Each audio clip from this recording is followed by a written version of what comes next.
My 8-year-old daughter came home from school and her key did not fit. She spent 6 hours in the freezing rain waiting. When my mother finally stepped out, she did not bring a blanket. She brought a garbage bag. "We have all decided you and your daughter do not live here anymore," she said, looking down at us. I did not scream. I did not beg. I just looked at her, wrapped my freezing child in my coat, and said, "Understood." 5 days later, my mother received a certified letter that made the blood drain from her face. Before I tell you how I legally dismantled my family's entire existence, let me know where you are watching from in the comments below. Hit like and subscribe if you believe toxic family members deserve instant karma. My name is Nora. I am exactly 34 years old. I had returned early from a business trip in London. Freezing rain fiercely lashed against my windshield as I pulled into the long driveway of my parents' estate. I was exhausted from a grueling week of negotiations. But more than anything, I could not wait to see my beautiful 8-year-old daughter Lily.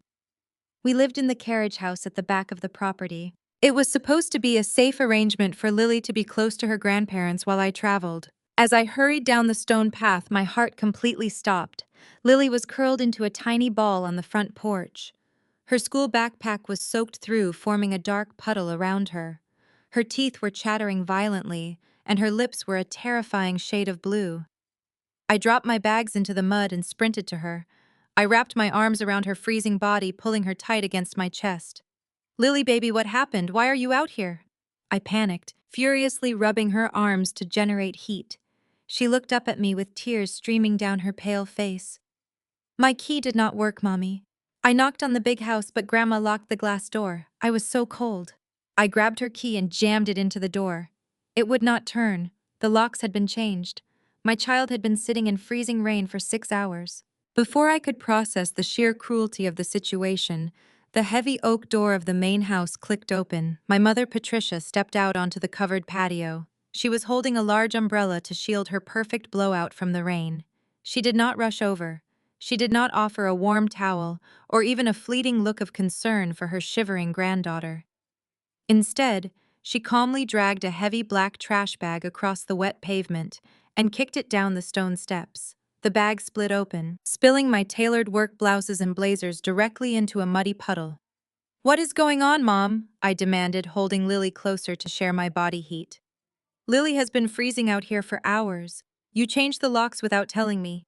Patricia adjusted her grip on her umbrella, looking at us with utter disdain. "Do not use that tone with me, Nora. We have had a family meeting.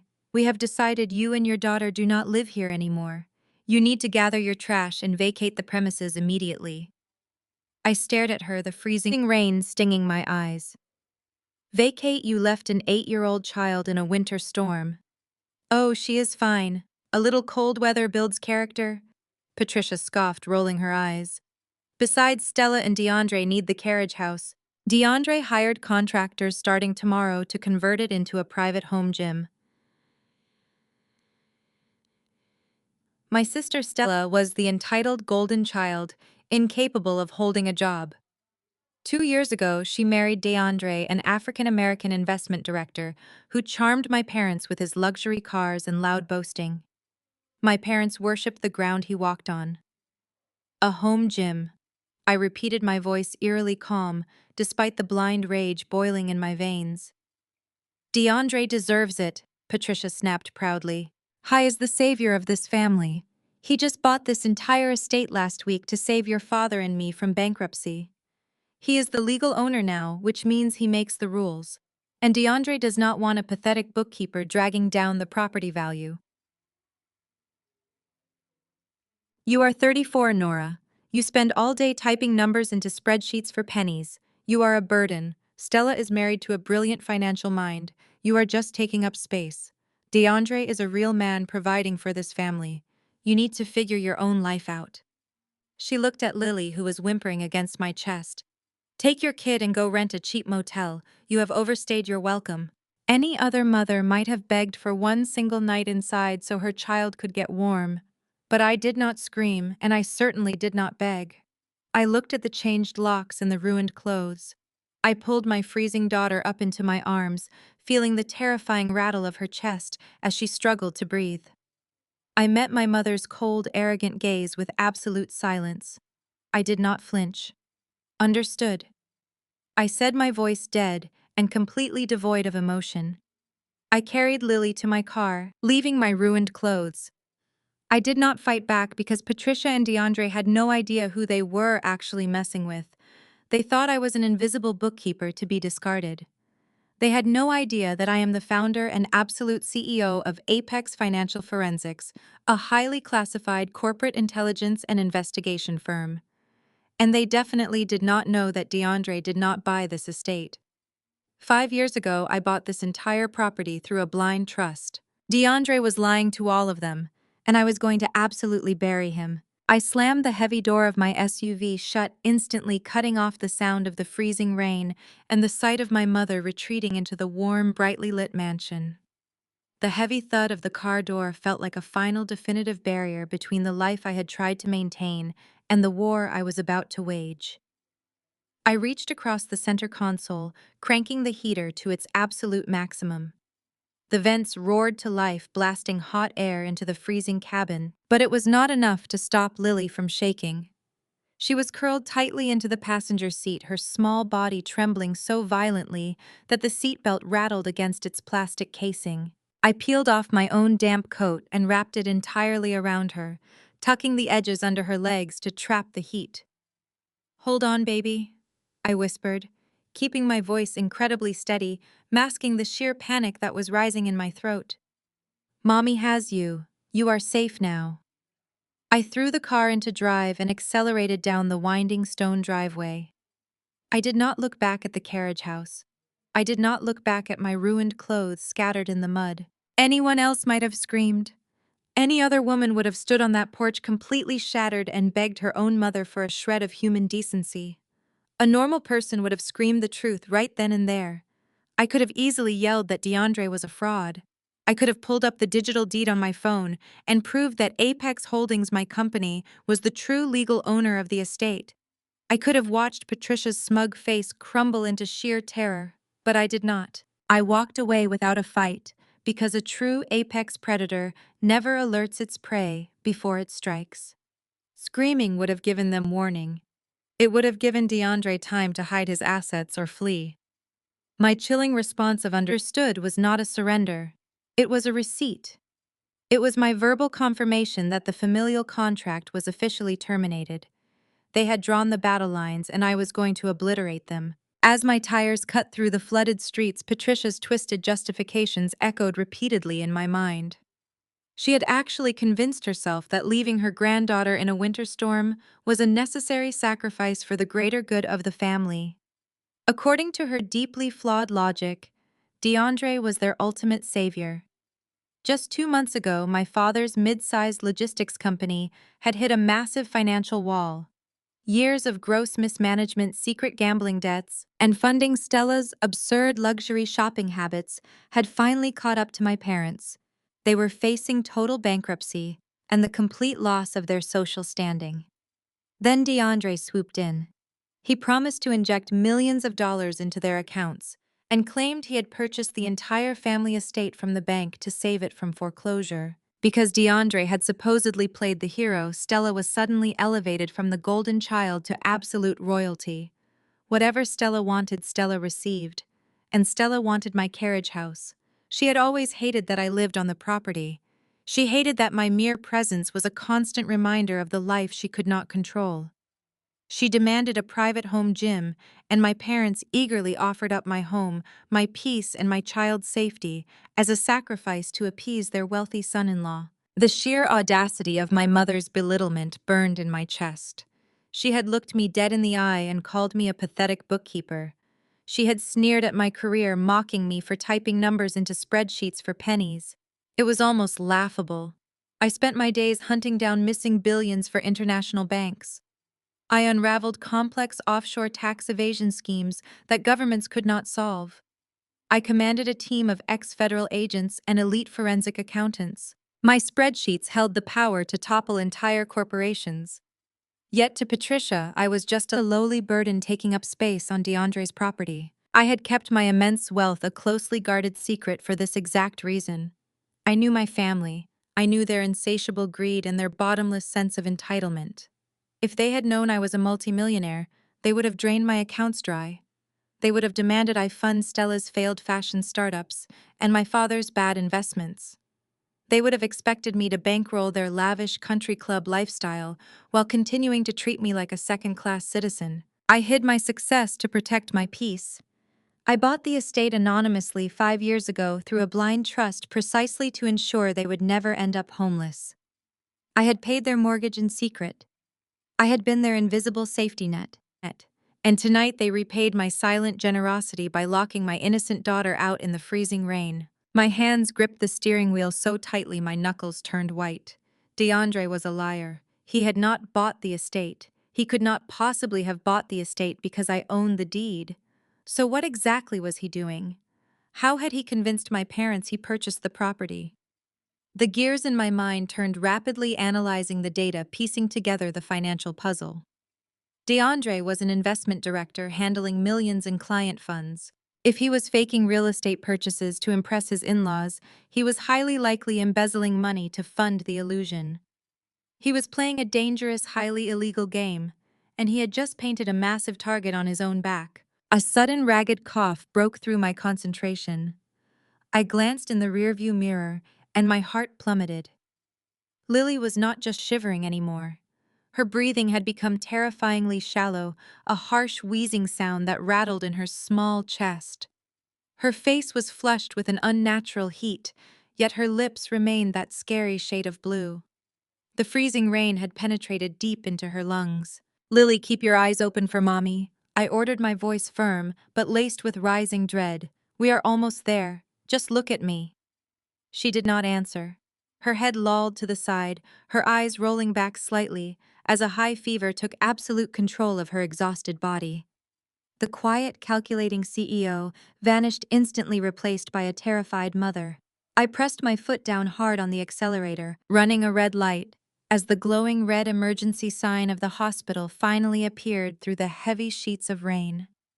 The consequences for my family were already set in stone, but none of it mattered if I could not get my daughter through those hospital doors right now. I slammed the brakes as the SUV skidded to a violent halt under the glowing red emergency overhang of the local hospital. I did not bother putting the vehicle in park properly before throwing my door open.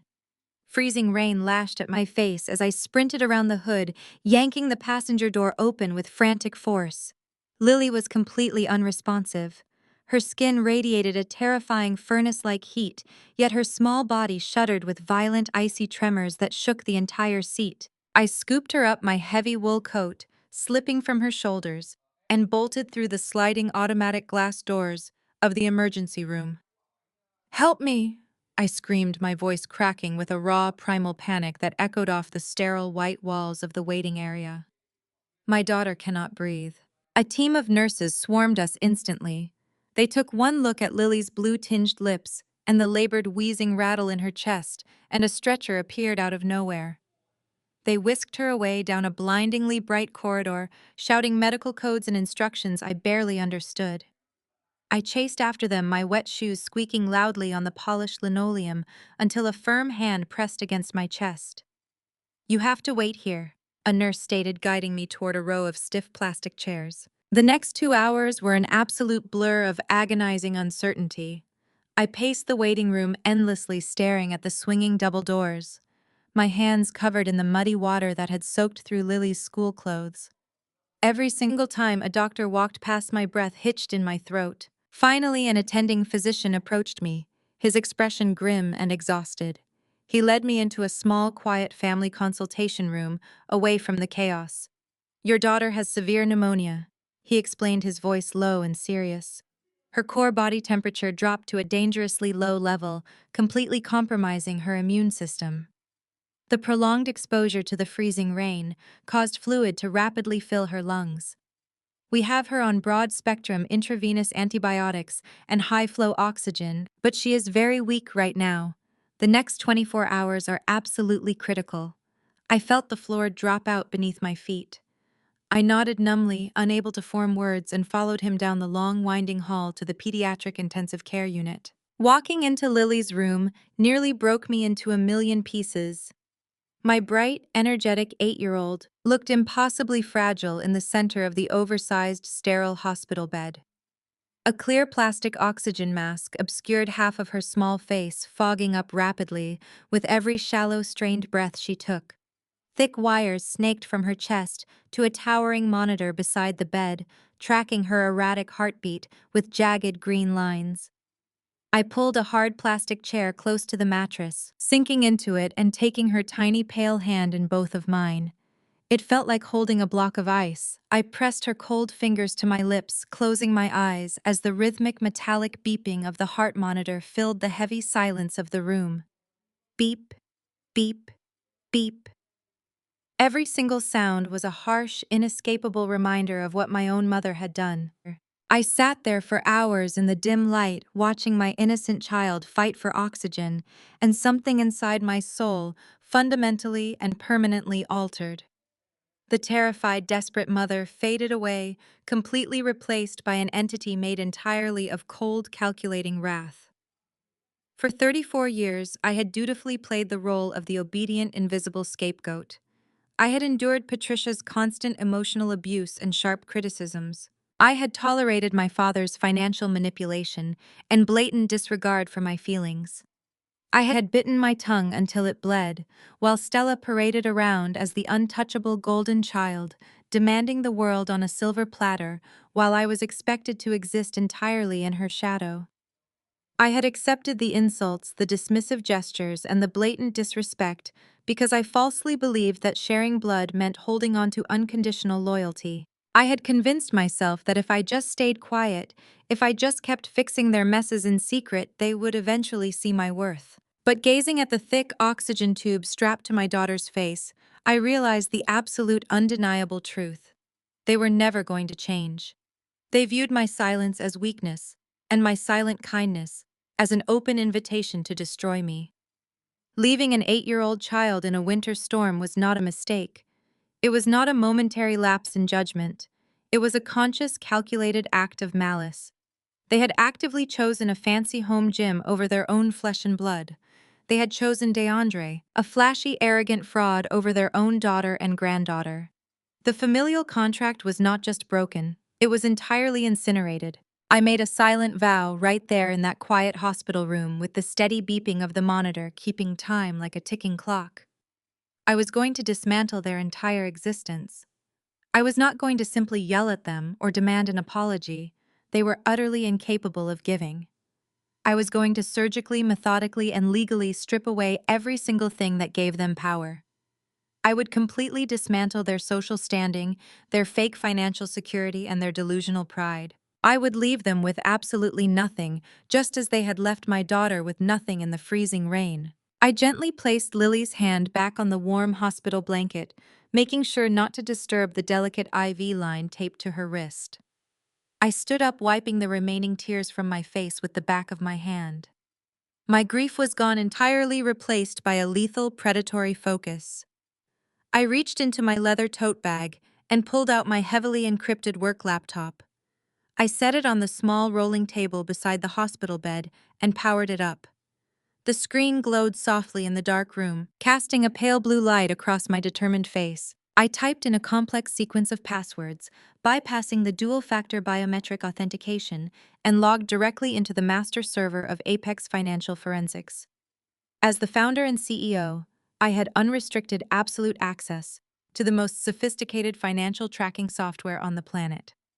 My databases were directly linked to global banking registries, federal tax records, and offshore shell company archives. I opened a new, highly classified investigative file and typed a single name into the central search query: DeAndre. He had walked onto my property, claimed it as his own, and used his fraudulent wealth to turn my family against me. He had thrown a $100 bill at my feet and told me to rent a motel. Now I was going to find out exactly where every single penny of his dirty money came from. My fingers flew across the keyboard, the rhythmic clicking blending perfectly with the steady beep of Lily's heart monitor. The hunt had officially begun. The glare of the laptop screen illuminated the sterile hospital room as lines of encrypted data began to compile. Just as the first offshore banking manifest began to decrypt, my cell phone vibrated violently against the metal tray table. The harsh buzzing sound threatened to drown out the steady rhythm of Lily's heart monitor. I glanced at the caller ID. It was my father, David, the man who acted as an absent spectator while his wife threw my child into a freezing storm. I considered ignoring the call. My fingers hovered over the red decline button, but the calculating part of my brain intervened. Information is ammunition, and I needed to know exactly how far their delusion had progressed. I picked up the phone, swiped to answer, and brought the device to my ear without speaking a single word. I did not offer a greeting. I simply waited. Nora listened to me very carefully. David barked, his voice sharp, authoritative, and entirely devoid of paternal warmth. I know Patricia told you to vacate the premises, but we have a severe logistical issue on our hands.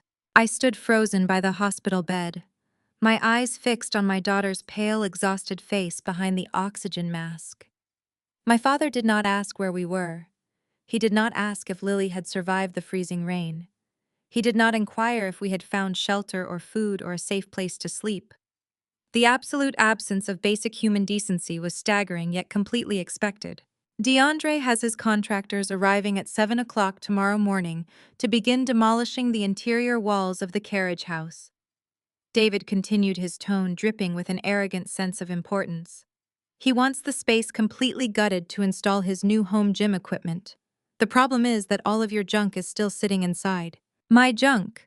He was referring to the custom mahogany bedroom set I had purchased in Italy. He was referring to the secure servers I used for remote forensic accounting. I was referring to Lily's entire childhood collection of books and curated school projects. To him, our entire life was merely an obstacle blocking his son-in-law's workout routine. I am sending a digital document to your email right now. David commanded, the sound of ice clinking in a whiskey glass echoing through the receiver. It is a standard legal waiver. I need you to sign it and email it back immediately. You are officially surrendering ownership of all furniture, electronics, and personal property left inside the carriage house. DeAndre has generously agreed to handle the disposal of your items, but we need the legal release to avoid any messy liability issues. I listened to the ice clink again. The sheer audacity of his demand was hypnotic. He was not just kicking us out. He was systematically robbing us. Think of it as payment for past rent, David added smoothly, mistaking my absolute silence for submission. You have been living rent-free on our property for 5 years, Nora. We have subsidized your pathetic lifestyle long enough. Giving up your cheap furniture and your computer monitors is the absolute least you can do to repay us. DeAndre might even be able to sell some of those electronics to recoup the costs of the contractors. It is a fair trade. I looked at the digital deed securely stored on my encrypted server. I owned the carriage house. I owned the mansion he was sitting in. I owned the very ground his expensive Italian leather shoes were resting on. I had secretly paid the property taxes and the massive mortgage for half a decade. Here he was demanding I surrender my own belongings to pay rent for a property I legally possessed. If you think you can come back here and cause a scene, you are severely mistaken, David warned, his voice dropping into a low, menacing register. If you set one foot on this estate to try and claim your things, I will personally call the police. I will have you arrested for criminal trespassing. If you try to take any of those electronics, I will press charges for grand theft. DeAndre is the legal owner of this estate now. He has security cameras installed, and he has explicitly authorized me to use maximum legal force to keep you away. I was threatening to throw his own daughter in jail to protect a lie. He was willing to brand me a criminal to appease a man who was actively defrauding him. It was a spectacular display of misplaced arrogance. Do you understand me, Nora? David demanded, his patience clearly wearing thin. Sign the waiver tonight. Do not come back. Do not call your mother crying. Be a responsible adult for once in your life and accept the consequences of your failures. We are done dealing with your dead weight. I let his words hang in the heavy air of the intensive care unit. I looked at Lily's chest rising and falling with mechanical assistance. I felt the smooth, cold plastic of my phone against my cheek. I did not argue. I did not defend my career. I did not tell him that I was sitting in a hospital listening to my child fight for oxygen because of their cruelty. I did not even breathe heavily. I simply moved the phone away from my ear, tapped the red button, and ended the call. I opened my contact list, selected my father's name, and permanently blocked his number. I did the exact same thing for my mother and my sister. The time for communication was officially over. From this exact second forward, my family would only communicate with me through aggressive, merciless legal action. I set the phone face down on the table. The sheer audacity of his extortion attempt did not break my spirit. It fortified it. It acted as high-octane fuel poured directly onto the roaring fire of my strategic vengeance. This was absolute war. This was absolute war. I turned my attention back to the glowing screen of my laptop, the sleek metal cool beneath my fingertips. For years, I had allowed my family to construct a comfortable, pathetic narrative about my life. To Patricia and David, I was just Nora, the unremarkable middle child who struggled to make ends meet by crunching numbers for local small businesses.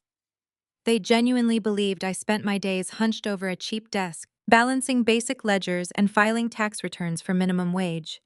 That lie was the greatest masterpiece I had ever created. The reality was entirely different. I was not a struggling bookkeeper. I was the sole founder and chief executive officer of Apex Financial Forensics. My firm was the premier intelligence agency in the corporate world, specializing exclusively in uncovering massive corporate fraud, dismantling international embezzlement rings, and tracking missing billions across global networks. When Fortune 500 companies suspected internal theft, they did not call the authorities first, they called me. I commanded a ruthless, brilliant team of former federal agents, elite hackers, and top-tier forensic accountants. We tore apart shell companies, decimated corrupt executives, and exposed financial predators with clinical precision. I possessed wealth that my status-obsessed mother could not even fathom in her wildest dreams. I built this empire in absolute impenetrable secrecy. The reason was simple. My family operated like a swarm of ravenous locusts. If Patricia, David, or Stella had ever discovered that I was a multimillionaire, they would have drained me entirely dry. My father would have demanded endless capital to fund his catastrophic logistical ventures and cover the massive gambling debts he thought no one knew about. My mother would have expected blank checks to maintain her lavish country club facade, buying designer wardrobes to impress women who secretly despised her. And Stella, the beloved golden child, would have felt utterly entitled to my fortune. She would have drained my accounts to finance her endless string of failed fashion startups and luxury vacations. Secrecy was not just a preference. It was my armor. It was the only way to protect the empire I had built from the very people who shared my blood. People often ask why a wealthy CEO would choose to live in a cramped carriage house on her parents' property instead of a luxury penthouse downtown. The answer was lying in the hospital bed right beside me. Lily.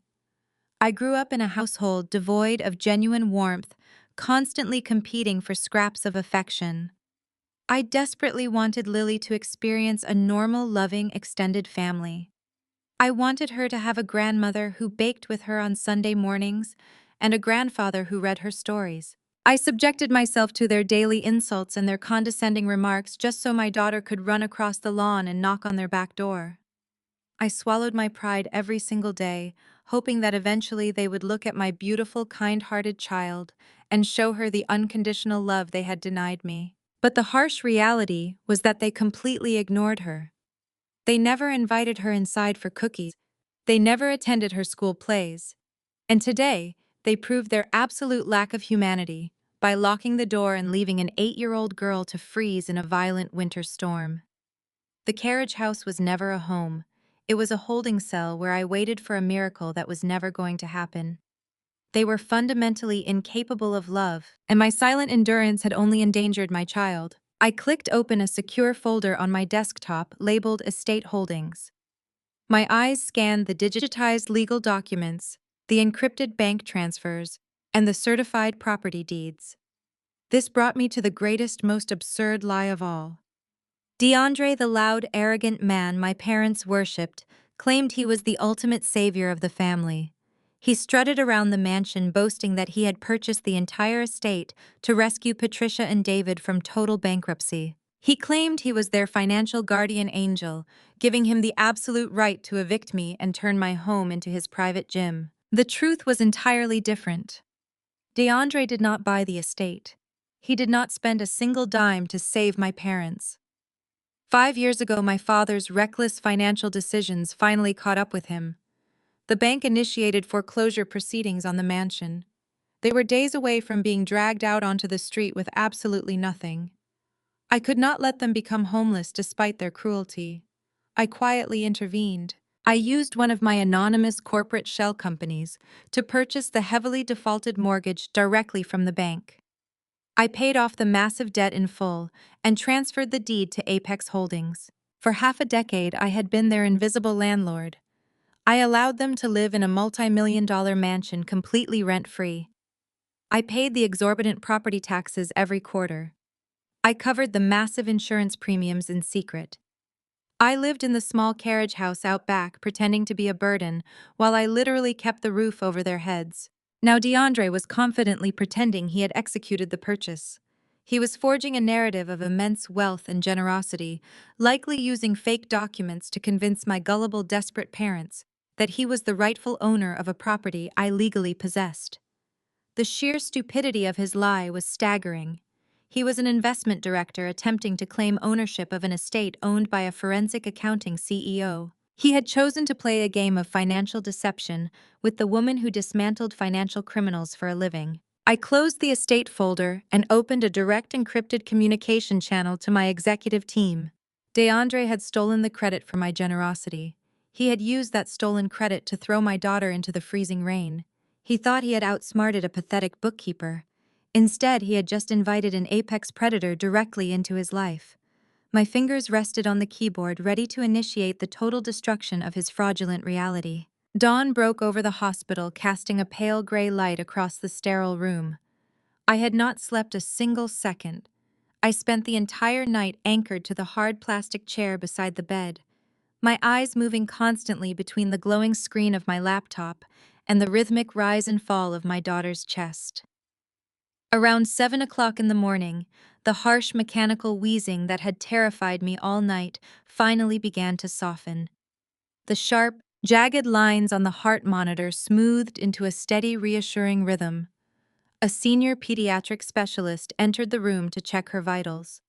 He placed his stethoscope against her small back, listened carefully for a long, agonizing moment, and offered me the first genuine smile I had seen since we arrived.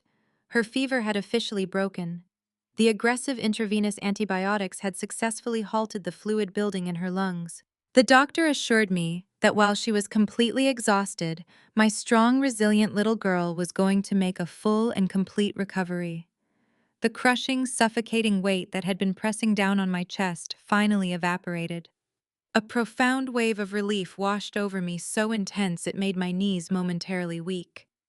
But that relief did not last long. The second I knew my child was safe and out of danger, the terrified, helpless mother vanished entirely. The icy, calculating chief executive officer returned with razor-sharp focus. The emotional crisis was officially over. Now it was simply time to execute the tactical operations I had meticulously planned throughout the long, dark night. Before I could safely bring Lily back to a comfortable environment, I realized a critical logistical issue. Her specialized asthma nebulizer was missing. The sudden onset of the freezing rain and the frantic rush to the emergency room meant I had abandoned absolutely everything inside the carriage house. The heavy black trash bag my mother had kicked into the mud only contained my ruined work blouses and a few blazers. The essential medical equipment Lily absolutely needed for her ongoing respiratory recovery was still sitting on the bathroom counter of the property I had just been explicitly banned from entering. Purchasing a replacement machine would take several days of navigating complex medical supply bureaucracy time my recovering daughter simply did not have. I needed that specific device immediately to ensure her fragile lungs continued to clear properly once she was officially discharged by the doctors. I was not going to let her health suffer for a single second longer because my parents wanted to play a pathetic, cruel game of control. I needed to go back to the estate. I needed to walk right past their ridiculous eviction notice, ignore their hollow threats, and retrieve exactly what belonged to my child. I could not risk leaving Lily alone in the hospital even for an hour. I made a quick, heavily encrypted phone call to my corporate security director. Within 20 minutes, a highly trained, deeply trusted private pediatric nurse arrived at the intensive care unit. She was a former combat medic currently employed by my firm to provide discreet top-tier medical care for high-profile executive families. I briefed her thoroughly on Lily's condition, handed over my secondary contact numbers, and kissed my sleeping daughter softly on the forehead. Knowing she was under the absolute best protection money could buy, I walked out of the hospital and climbed back into my SUV. The drive back to the suburban neighborhood felt entirely different in the stark daylight. The violent freezing rain had vanished, leaving behind a crisp, bitterly cold morning. I navigated the familiar winding streets, but I deliberately chose not to pull directly into the massive stone driveway of the estate. Instead, I parked my vehicle 2 blocks down the street, tucking it neatly behind a row of tall, dense evergreen hedges. I stepped out of the car, adjusting the heavy collar of my dark wool coat. I walked toward the property quietly, my footsteps completely silent on the damp pavement.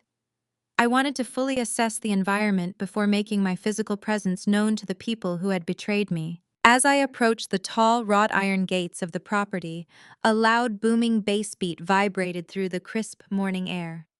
I walked stealthily along the perimeter stone wall, staying remarkably close to the manicured shrubs to remain entirely out of sight. Peering through a narrow gap in the dense foliage, I instantly recognized the source of the obnoxious noise. Stella and DeAndre were hosting a lavish, extravagant backyard barbecue.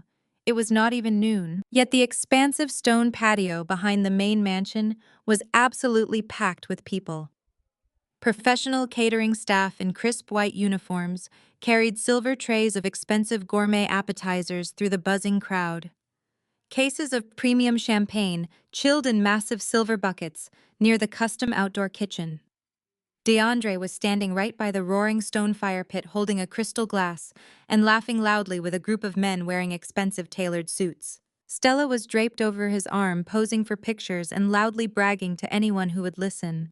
They were actively celebrating their supposed new ownership of the property. They were throwing a massive, expensive party to commemorate kicking a single mother and a sick child out into a winter storm. The sheer, unadulterated arrogance of the display was almost cinematic. They truly believed they had won. They believed they were completely untouchable and superior in every way. I stood quietly in the shadows of the hedges, observing their pathetic celebration with a cold, predatory stare.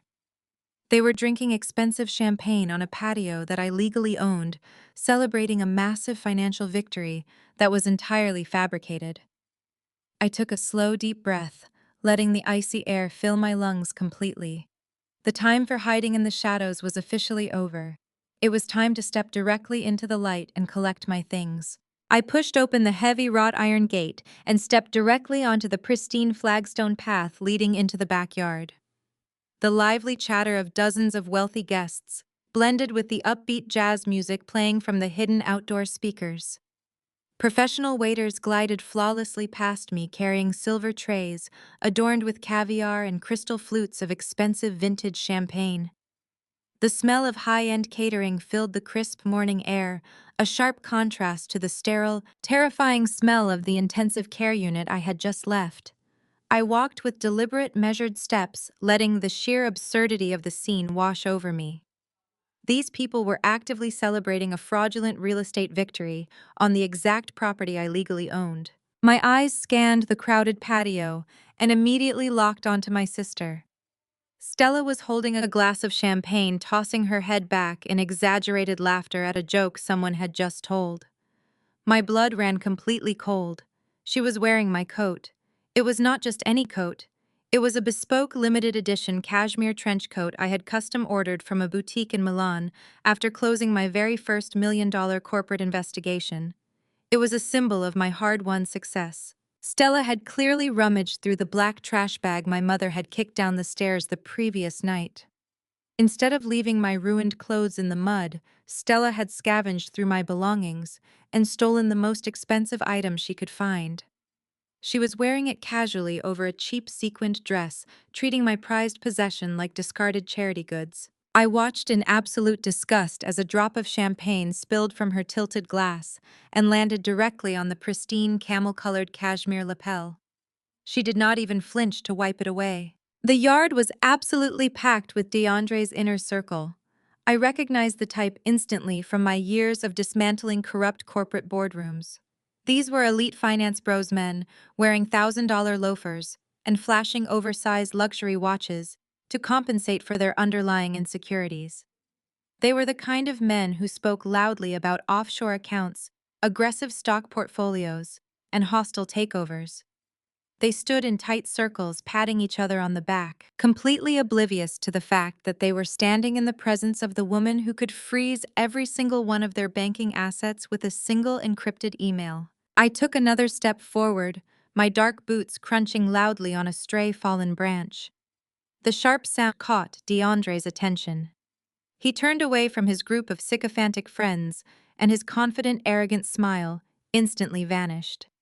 He spotted me standing at the edge of the patio. For a fraction of a second, a flash of genuine panic crossed his eyes.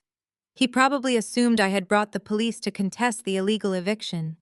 But when he noticed I was completely alone, holding only my leather tote bag, and wearing the same clothes from the night before, his momentary panic rapidly morphed into theatrical, malicious glee.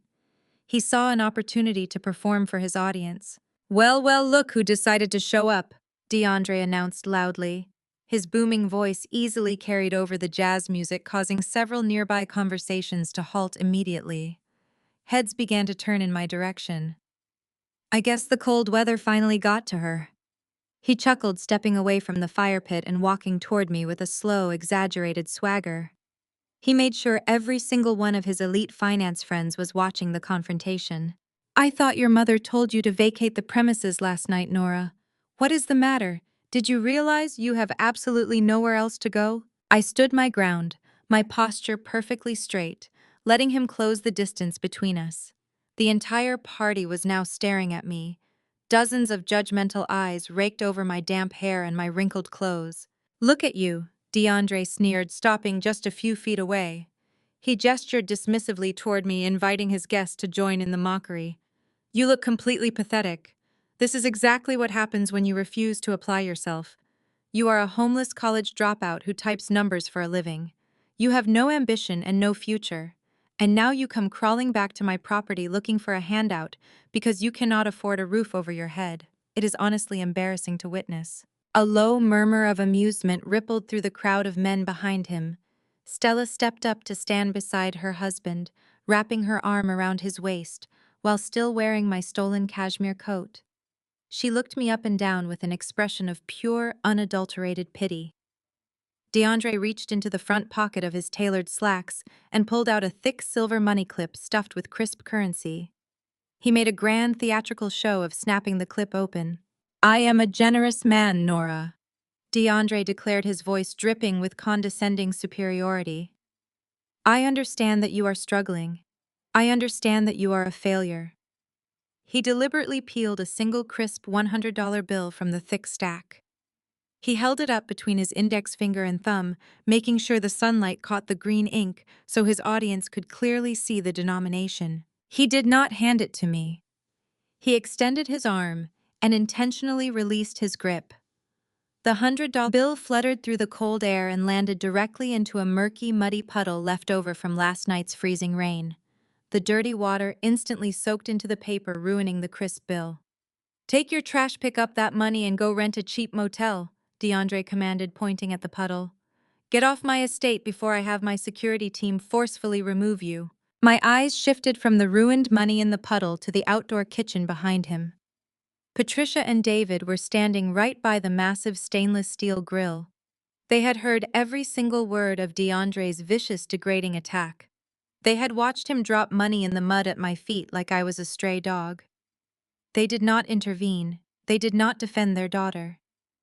Instead, my father took a sip of his beer and chuckled. My mother leaned against the counter, smiling brightly, thoroughly enjoying the brutal humiliation of her own child. That shared laugh was the final nail in their coffins. It eradicated any microscopic shred of mercy I might have unknowingly held onto. I looked down at the soaked $100 bill floating in the mud. Then I slowly raised my head and looked directly into DeAndre's eyes. I did not shed a tear. I did not yell. I did not stoop to pick up his pathetic offering. I stared at him with a total suffocating predator's calm, the kind of absolute stillness that only comes from knowing you hold the power to completely destroy the person standing in front of you. I lifted my foot and stepped squarely over the ruined $100 bill, closing the remaining distance between us. The heavy silence of my approach seemed to unnerve DeAndre. His arrogant smirk faltered just a fraction of an inch as I stopped barely 2 feet away from him. I did not raise my voice. I did not need to. I pitched my tone to the exact decibel required for the group of wealthy investors standing directly behind him to hear every single syllable clearly. I find it fascinating that you are so eager to throw away cash. DeAndre, I said, my voice smooth and conversational, especially considering the severe liquidity crisis currently strangling your primary portfolio. Tell me, how exactly are you planning to cover the impending margin calls on the aerolith dynamics and biogenics positions you have been aggressively pushing to your Tier 1 clients? The effect was instantaneous. The clinking of crystal champagne flutes behind DeAndre abruptly stopped. The loud, boisterous laughter of his finance friends died in their throats. The sudden suffocating silence radiating from his inner circle was louder than any shout. I kept my eyes locked onto his. I watched the profound confusion wash over his face, rapidly followed by the first sharp sting of genuine panic. He opened his mouth to dismiss me, to call me crazy, but I did not give him the oxygen to speak. I pressed my advantage flawlessly. You have been leveraging client assets to artificially inflate those two highly volatile tech stocks for the past 3 quarters. I continued, my tone remaining perfectly pleasant, as if we were discussing the weather. It is a bold strategy. It is also completely illegal. You are utilizing a blind offshore routing account in the Cayman Islands to funnel the artificial gains back into your domestic holdings.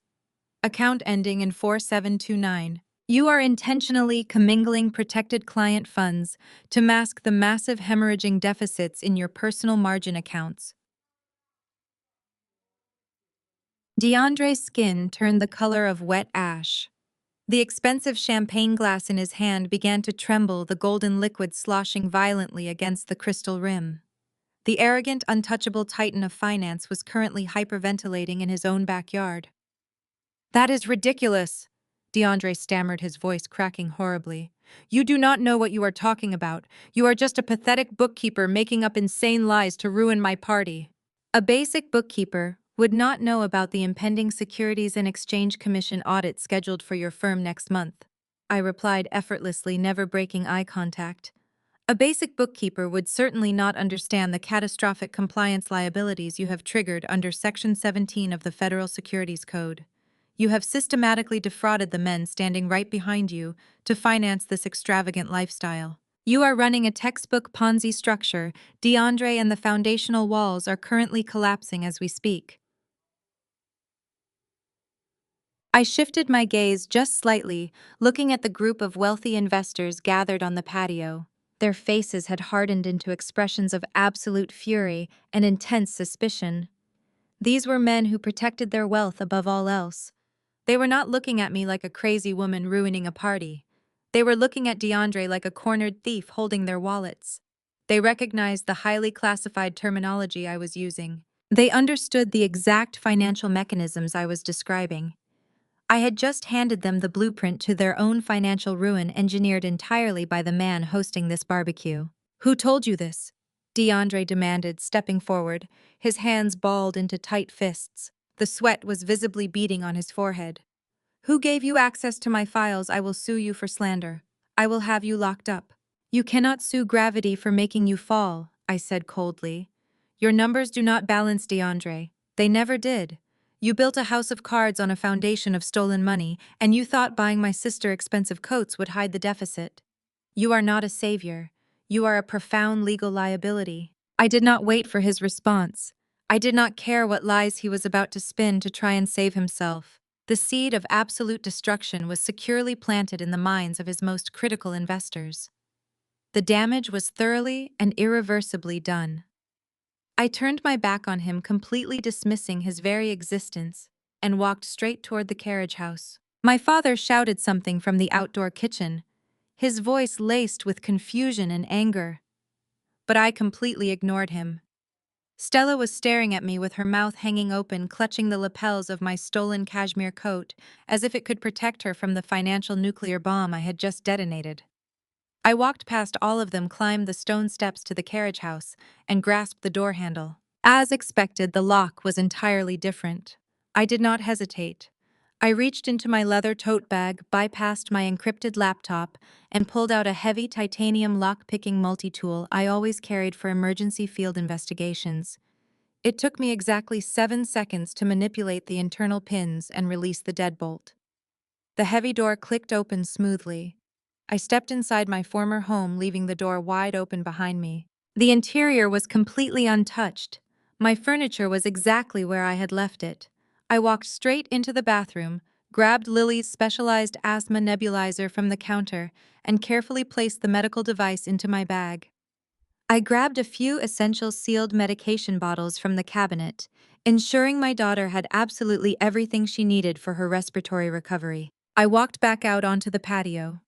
The atmosphere of the party had descended into absolute chaos. The jazz music was still playing cheerfully from the hidden speakers, creating a bizarre soundtrack for the sheer panic unfolding on the flagstones. 3 of the primary investors had surrounded DeAndre, their faces flushed with rage. They were demanding immediate access to their portfolio ledgers. They were shouting about pulling their funds entirely. One man in a sharp gray suit was already aggressively dialing his wealth manager on his cell phone, demanding an emergency audit of his accounts. DeAndre was frantically backing away from his own guests, holding his hands up defensively, stammering broken excuses, and sweating profusely through his expensive designer shirt. The confident, mocking predator who had thrown money in a puddle just 3 minutes ago was completely gone. He was a terrified, trapped animal watching the bars of his cage snap shut. My mother was rushing toward the investors, holding a silver plate of gourmet appetizers, desperately trying to calm everyone down and restore the illusion of her perfect afternoon. Nobody even looked at her. Her social standing was actively vaporizing right in front of her eyes. I walked down the stone path, holding my leather tote bag securely against my side. I did not glance back at my father, who was standing frozen by the grill, utterly powerless to stop the disaster. I did not look at Stella, who was watching her luxurious future disintegrate into thin air. I stepped through the wrought iron gate and walked calmly down the street toward my parked SUV. My posture was flawless. My breathing was perfectly steady. I had retrieved exactly what my daughter needed, and I had left the people who hurt her completely consumed by their own impending, inescapable ruin. I drove away from the chaotic estate, my specialized asthma nebulizer secured safely on the passenger's seat beside me. The heavy rhythm of my windshield wipers matched the steady, calculating beat of my heart. I knew exactly what DeAndre would do next. Men like him, cornered and bleeding status, always resort to scorched earth tactics to regain a semblance of control. They strike out violently at the perceived source of their humiliation. Within an hour of my departure, my secure corporate intelligence network began lighting up with rapid alerts. DeAndre was actively attempting to execute a professional assassination against me. Furious and absolutely terrified by the sudden investor panic I had deliberately ignited in his backyard, he locked himself in his home office and began making frantic, desperate phone calls. He utilized his entire localized financial network, treating his contact list like a weapon. He called the managing partners, human resources directors, and hiring managers of every mid-tier accounting firm and financial advisory group in the greater metropolitan area. He spun a frantic, vicious narrative designed to destroy my livelihood. He told them I was a dangerous liability. He claimed I was a mentally unstable college dropout, prone to fabricating financial data, stealing sensitive information, and extorting my own family members. He demanded that my name be flagged immediately in every system. I insisted that if my resume ever crossed their desks, it should be instantly incinerated. I was desperately trying to ensure I was permanently blacklisted across the entire city, confident that starving me of employment would break my spirit and force me crawling back to his doorstep begging for a minimum wage handout. The sheer concentrated irony of his retaliation was almost poetic in its profound ignorance. DeAndre was operating entirely on the deeply flawed assumption that I was a low-level, desperate bookkeeper scrambling for data entry jobs. He was completely unaware of the actual financial food chain in this city.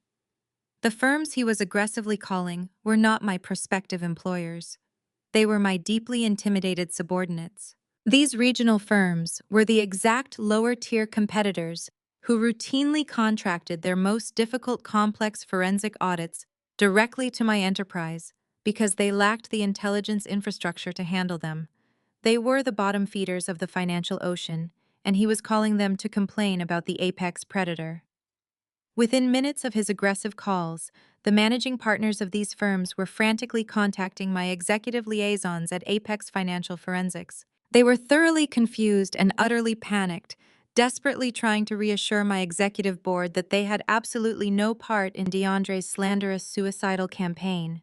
They forwarded his voicemails directly to my security team, eager to prove their unwavering loyalty to my corporation. DeAndre thought he was building an impenetrable wall to keep me out of the industry. In reality, he was loudly announcing his own profound vulnerability to the very people who worshipped my absolute corporate authority. He was handing me the exact leverage I needed to crush him. I bypassed the heavy city traffic and pulled my dark SUV into the private, heavily fortified underground garage of a sleek 50-story glass tower dominating the downtown skyline. This was the absolute nerve center of Apex Financial Forensics. I stepped out of my vehicle, the cold, damp air of the concrete structure, a stark contrast to the heated, immaculate luxury of the private executive elevator waiting exclusively for my arrival.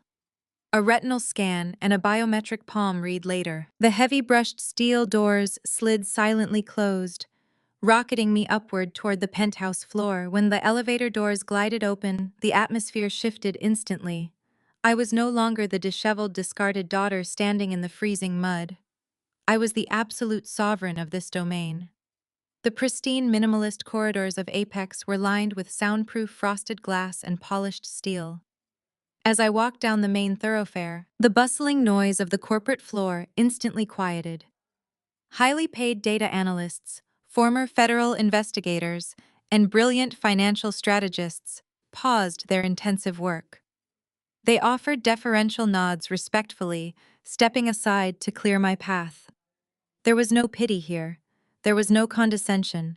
There was only absolute, unwavering respect for the formidable empire I had built entirely from scratch with my own two hands. I walked through the towering double-glass doors of my massive corner office, tossing my leather tote bag onto the expansive custom-cut obsidian desk. The wraparound panoramic windows offered a commanding, unobstructed view of the sprawling city's skyline, a perfect visual representation of my absolute leverage over the financial sector. I pressed a single illuminated button on my secure intercom terminal. Less than 60 seconds later, my elite investigative strike team filed quietly into the room. This was not a group of standard corporate accountants. This was a highly tactical unit composed of the most dangerous digital predators on the eastern seaboard, a former Treasury Department hacker, an ex-federal financial crimes prosecutor, and my ruthless chief intelligence officer stood at absolute attention waiting for my command. I turned away from the towering windows and activated the massive digital whiteboard occupying the entire left wall of my office. I picked up a digital stylus and wrote a single name in large, bold, inescapable letters: DeAndre. I turned back to my team, my voice echoing with a cold, lethal authority that left absolutely no room for hesitation. I pointed directly at the glowing whiteboard. "I want his entire financial existence dismantled," I ordered, my eyes locking fiercely with my chief intelligence officer. "I want every offshore routing number, every hidden shell corporation, and every illicit wire transfer decrypted and mapped out. You will bypass his standard firewalls. You will track every single penny he has stolen from his client portfolios over the last 72 months. You will document his fraudulent property deeds and his unauthorized margin calls. Tear his entire financial history apart, down to the absolute last cent, and have the fully verified, legally binding dossiers on my desk by midnight. My team did not ask questions. They did not hesitate. They simply nodded in perfect synchronization and filed out of my office to execute the directive. Within 10 minutes, the entire 12th floor of Apex Financial Forensics transformed into a digital war room dedicated solely to the absolute financial annihilation of my brother-in-law. Through the glass walls of my office, I watched my operatives launch sophisticated penetration protocols. They completely bypassed the standard, superficial regulatory audits that DeAndre relied on to hide his tracks. Standard audits only look at what a corrupt broker wants you to see. My team looked at the deep shadows. They deployed our proprietary web crawlers and advanced forensic algorithms designed to follow the absolute faintest digital breadcrumbs across international borders. They hacked through the heavily encrypted firewalls of his private servers and aggressively mapped out a labyrinth of offshore wire transfers routing through the Cayman Islands, Switzerland, and the British Virgin Islands. The sheer speed and lethal precision of my analysts left absolutely no rock unturned. I sat at my custom Obsidian desk, watching the live data feed populate on my massive secondary monitors. Within just 3 hours, the first massive red flags began flashing brightly across my screens in a cascade of damning alerts. DeAndre projected the image of a brilliant, untouchable investment guru to my parents and his sycophantic friends. He wore bespoke suits, drove imported sports cars, and threw lavish parties on patios he did not own. But the raw, unfiltered data stripped away his arrogant facade, revealing a terrified, incompetent man drowning in an ocean of catastrophic debt. He was running a highly sophisticated, incredibly reckless embezzlement scheme. Whenever he suffered massive losses on his personal high-risk margin accounts, he simply shifted capital directly from his most lucrative client portfolios to cover the steep deficits. I was literally robbing the wealthy men who had been drinking champagne in my backyard just hours earlier. The financial anomalies were absolutely staggering. Millions of dollars were bleeding out of legitimate investments and vanishing into an intricate web of phantom shell corporations that DeAndre had established under blatantly false identities. He was frantically moving money in endless circles to pay off massive, mounting debts from disastrous crypto ventures and completely failed commercial real estate gambles. As the digital excavation went deeper, my chief intelligence officer sent a highly encrypted file directly to my terminal marked for my eyes only. It contained the exact pathetic mechanics of DeAndre's most audacious lie.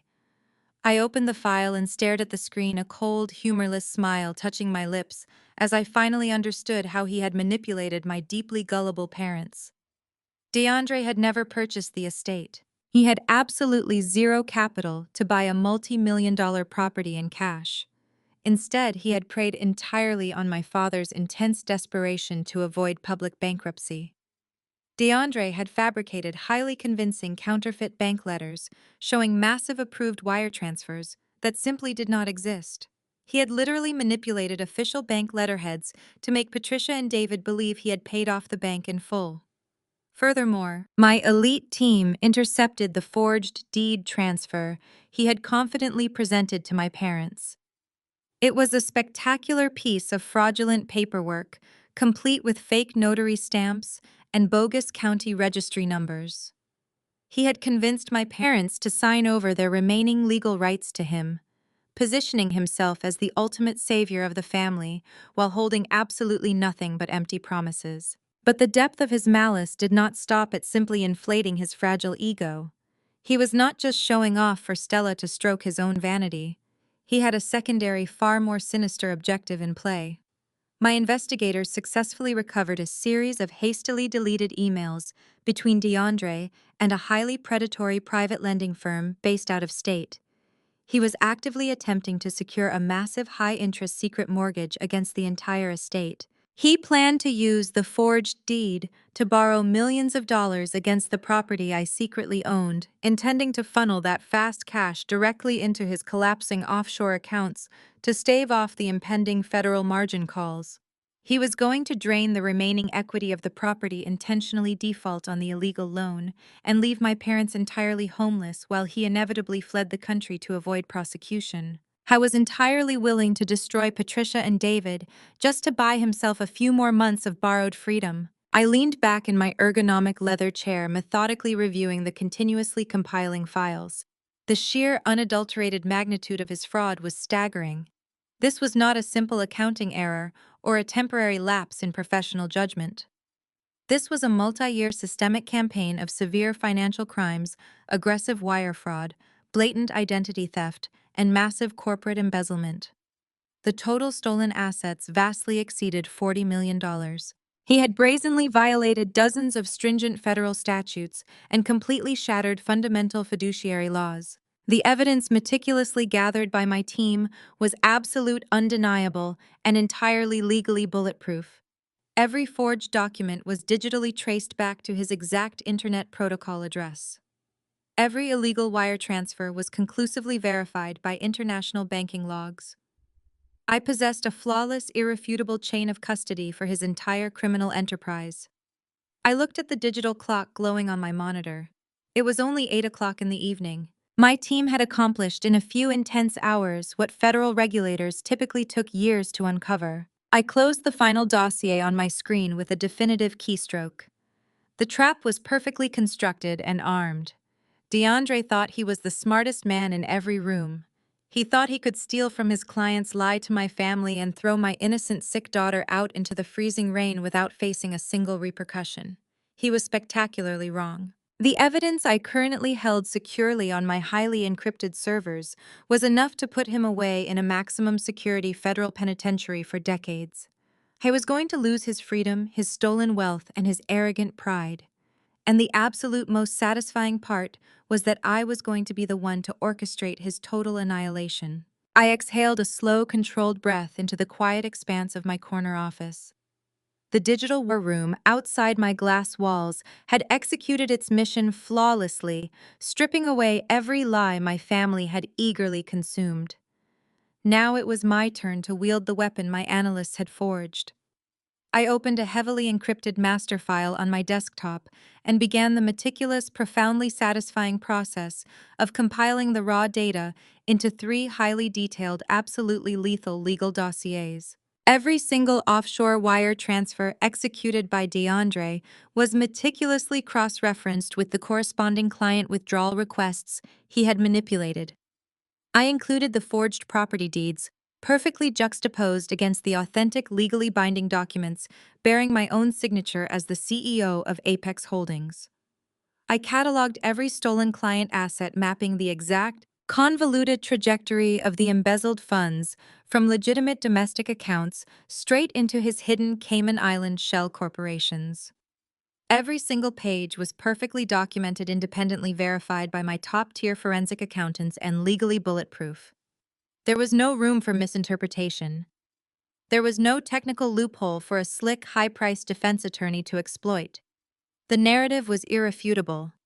DeAndre was a ruthless corporate parasite, and this massive dossier was the undeniable proof of his parasitic existence.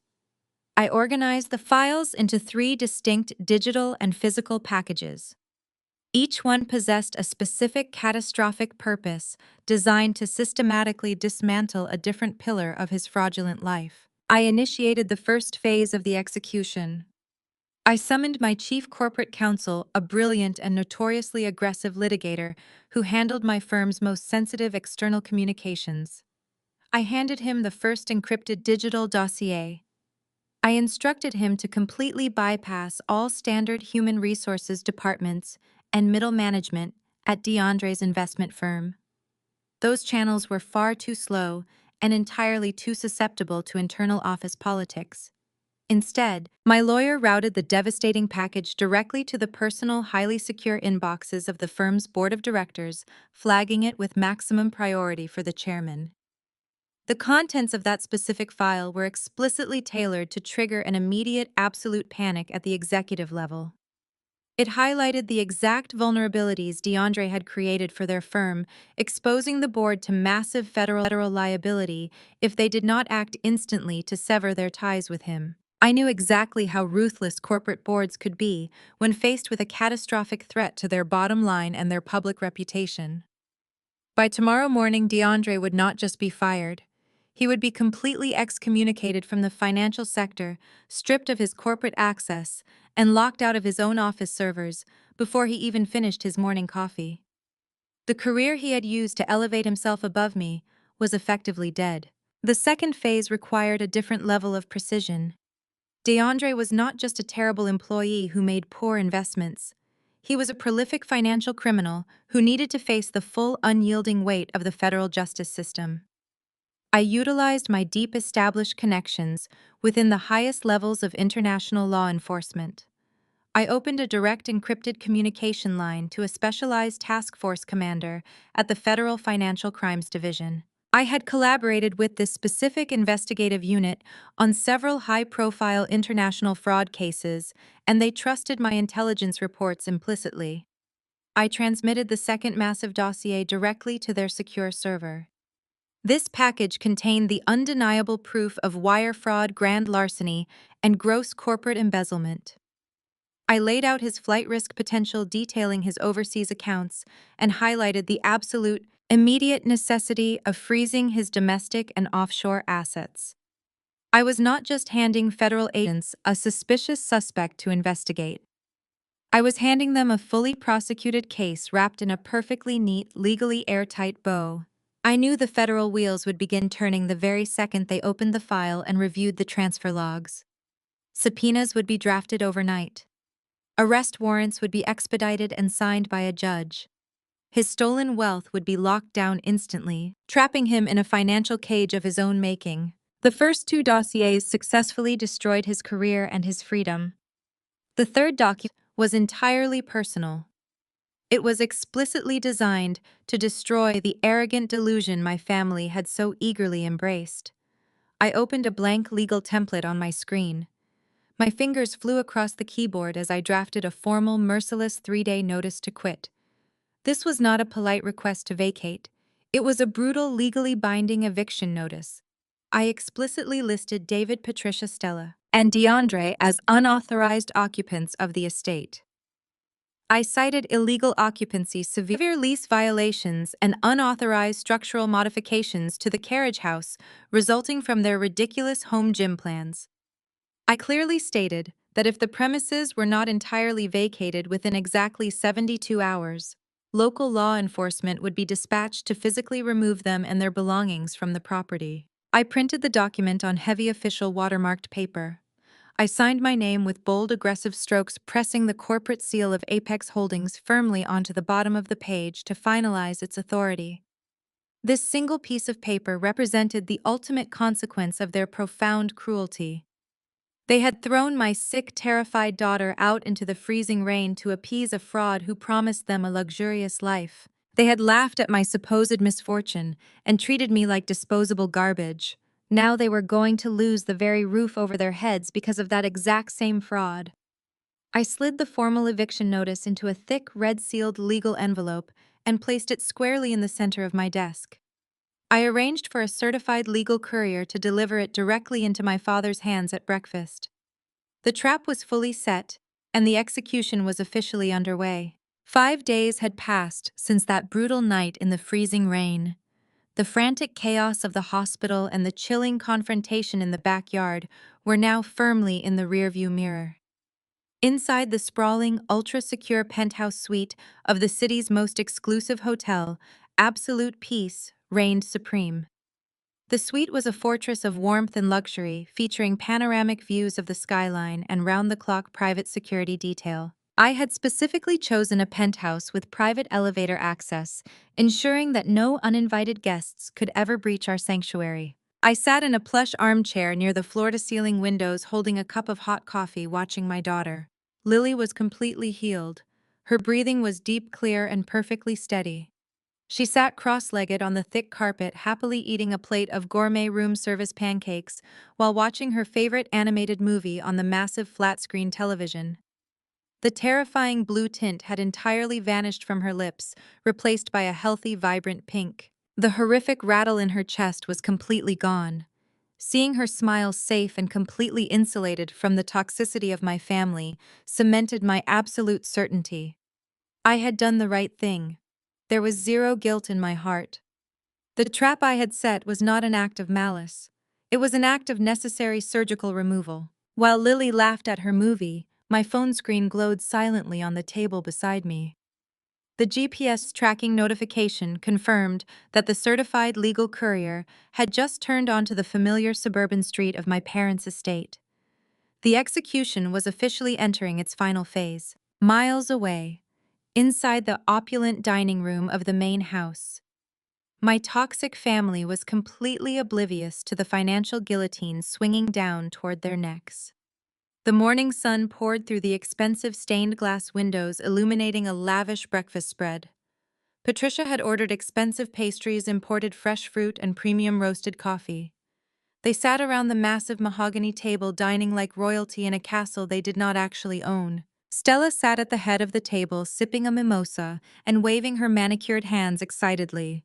She was loudly bragging about the extravagant renovations she had scheduled for the carriage house. "I am thinking of knocking down the entire east wall to install floor-to-ceiling glass," Stella announced to the table. "DeAndre says we need maximum natural light for the cardio equipment. I also contacted a supplier in Milan for imported rubber flooring. We cannot have basic gym mats in our house." She spoke with the absolute entitlement of a woman who believed she had just conquered an enemy and claimed her rightful prize. She never once mentioned my name. She never wondered where her niece was sleeping. David and Patricia sat across from her, completely captivated by the grandiose display. They beamed with misguided pride, hanging on every single word. Their attention frequently shifted to DeAndre, who sat back in his chair wearing a ridiculously expensive silk lounging robe. Patricia continuously praised him, calling him a brilliant financial genius and the ultimate savior of their family legacy. David raised his coffee mug in a toast, loudly declaring that DeAndre was the kind of man who actually knew how to provide, taking a subtle, cowardly jab at my supposed failures. DeAndre soaked up the relentless adulation. He smirked, adjusted his robe, and casually promised to buy David a new luxury sports car with his next quarter's bonus. The entire room was thick with delusion, arrogance, and stolen pride. The cheerful atmosphere was suddenly interrupted by a sharp, heavy ringing. The solid brass doorbell echoed loudly through the main foyer of the mansion. Since Patricia had given the housekeeper the weekend off to save on household expenses, David groaned, pushing his chair back from the table. He wiped his mouth with a linen napkin and walked toward the front door. He fully expected to find a luxury delivery service holding a package of imported cigars, or perhaps a courier delivering sensitive financial documents for his brilliant son-in-law. Instead, David swung the heavy oak door open to find a stern, unsmiling man in a crisp uniform. The man was a certified legal courier, and he was not holding a gift. He held a thick, heavy legal envelope sealed with bright red wax. "David," the courier asked, his voice strictly professional and completely devoid of warmth. "Yes, that is me," David replied, standing tall, trying to project his usual aura of suburban authority. "Is that for DeAndre? You can just hand it here." "This requires a direct signature," the courier stated flatly, extending a digital tablet and a stylus. "It is addressed to all current occupants of the estate." David frowned, a tiny flicker of annoyance crossing his face. He snatched the stylus, scribbled his signature aggressively on the screen, and took the heavy envelope. He did not bother thanking the courier before shutting the door. He weighed the thick package in his hands. The bright red seal felt distinctly intimidating, but his towering arrogance quickly suppressed any rising anxiety. He assumed it was just routine municipal paperwork regarding the property boundaries, or perhaps a local tax assessment. David walked back into the dining room, his leather slippers tapping rhythmically against the hardwood floor. He tossed the thick envelope onto the center of the mahogany table, right next to a silver tray of croissants. "What is that, Dad?" Stella asked, pausing her monologue about imported mirrors. "Some legal nonsense addressed to everyone in the house," David muttered, pulling out his reading glasses from his shirt pocket. "Probably just zoning permits for the carriage house renovations. The city is always trying to squeeze an extra dollar out of us." DeAndre took a slow sip of his coffee, looking completely unbothered. "Open it up, David. Let us see what the city wants now.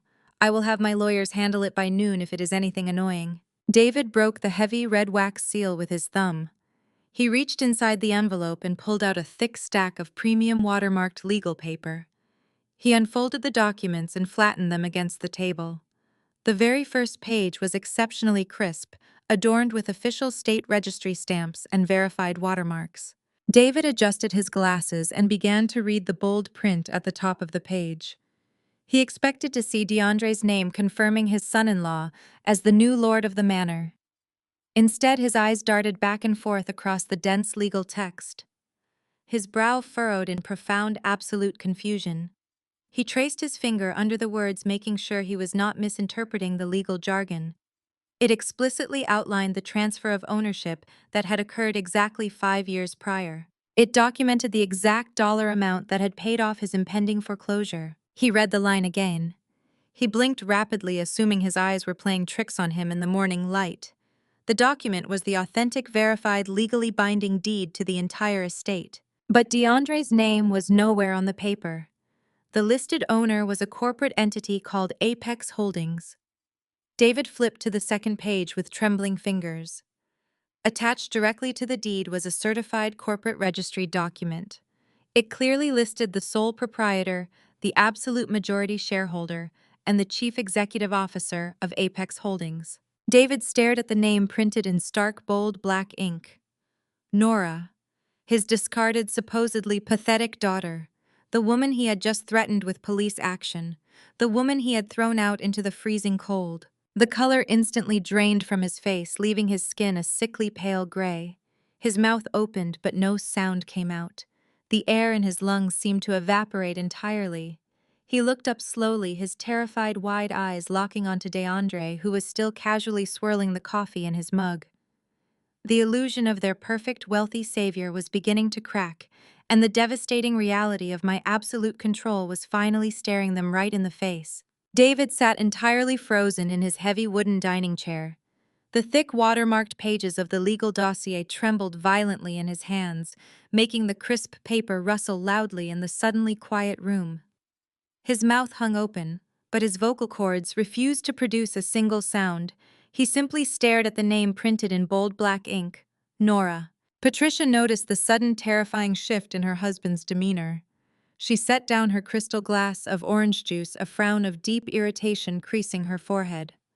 She was highly annoyed that her perfect, luxurious morning was being interrupted by whatever trivial nonsense the city had mailed them.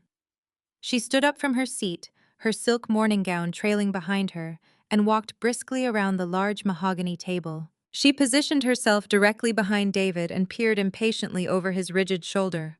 "David, what on earth is the matter with you?" Patricia snapped, leaning closer to read the document he was gripping so tightly. "Read it out loud. What does the city want?" David did not answer. He could not. Patricia snatched the first page directly from his hands. Her eyes quickly scanned the official county seals and the heavy black typography. She read the heading, Certified Property Deed of Transfer. Her eyes dropped to the ownership block. The property was entirely owned by an entity called Apex Holdings. She flipped frantically to the attached corporate registry document. It certified that Apex Holdings was a private corporate entity.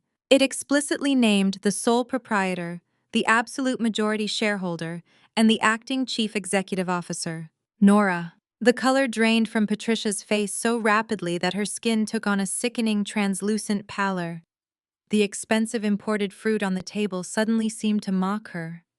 The entire foundation of her reality violently cracked and shattered into a million irreparable pieces.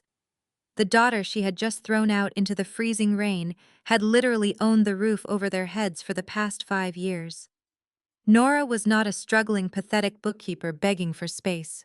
Nora was the absolute, undisputed master of the estate. Patricia's mind flashed back to the events of the previous night. She remembered the cold, heavy weight of the black trash bag in her hands.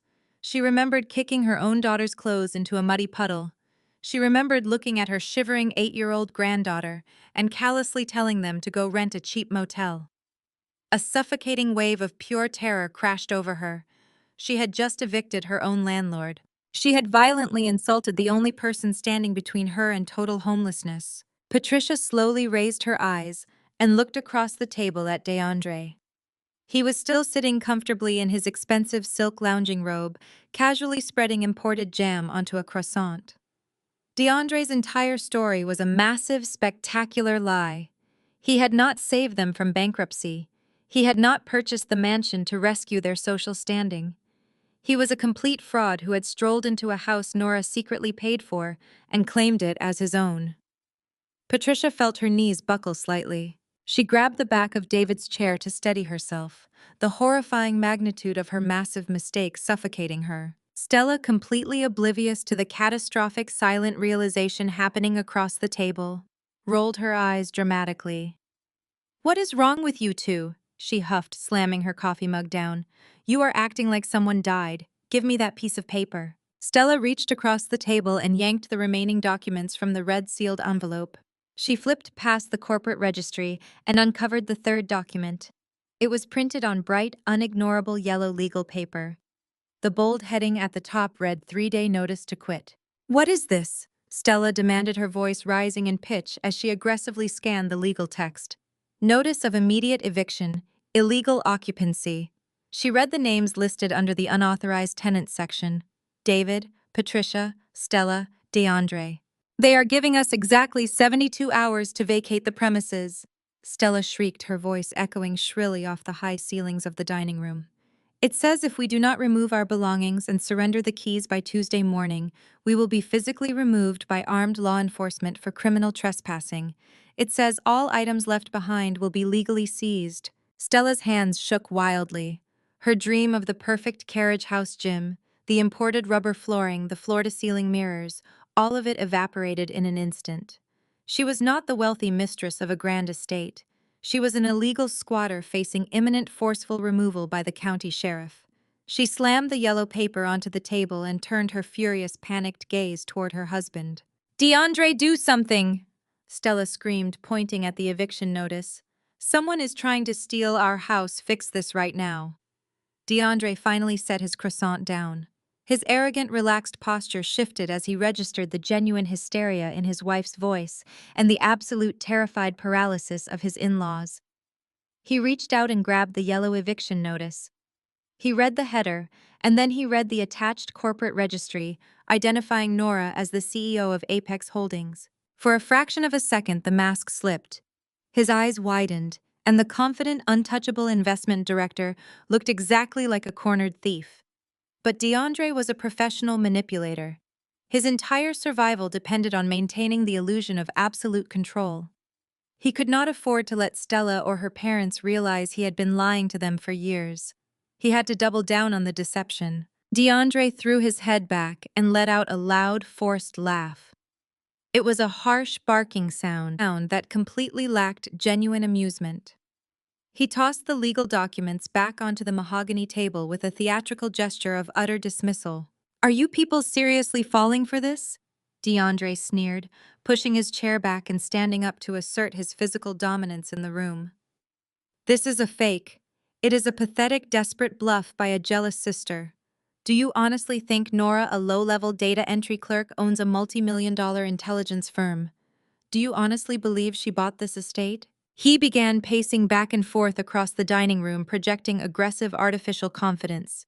He waved his hands dismissively at the watermarked papers. "She probably paid some cheap online service $50 to print these out with fake county seals." DeAndre continued, his voice growing louder, dripping with manufactured outrage. "She is furious that we kicked her out of the carriage house last night. She is throwing a temper tantrum because she finally has to pay her own bills. This is her pathetic revenge. She thinks she can scare us with forged documents." Patricia looked up, a tiny, desperate glimmer of hope returning to her eyes. "Forged? You think she faked these seals, DeAndre?" "Of course she faked them, Patricia," DeAndre barked, turning to face his mother-in-law. I have the real certified deed to this estate securely locked in my office safe. I bought this house. I saved this family. Nora is committing a massive felony right now by sending fraudulent legal threats through the mail. He reached into the pocket of his silk robe and pulled out his sleek smartphone. He unlocked the screen with aggressive, sharp taps of his thumb.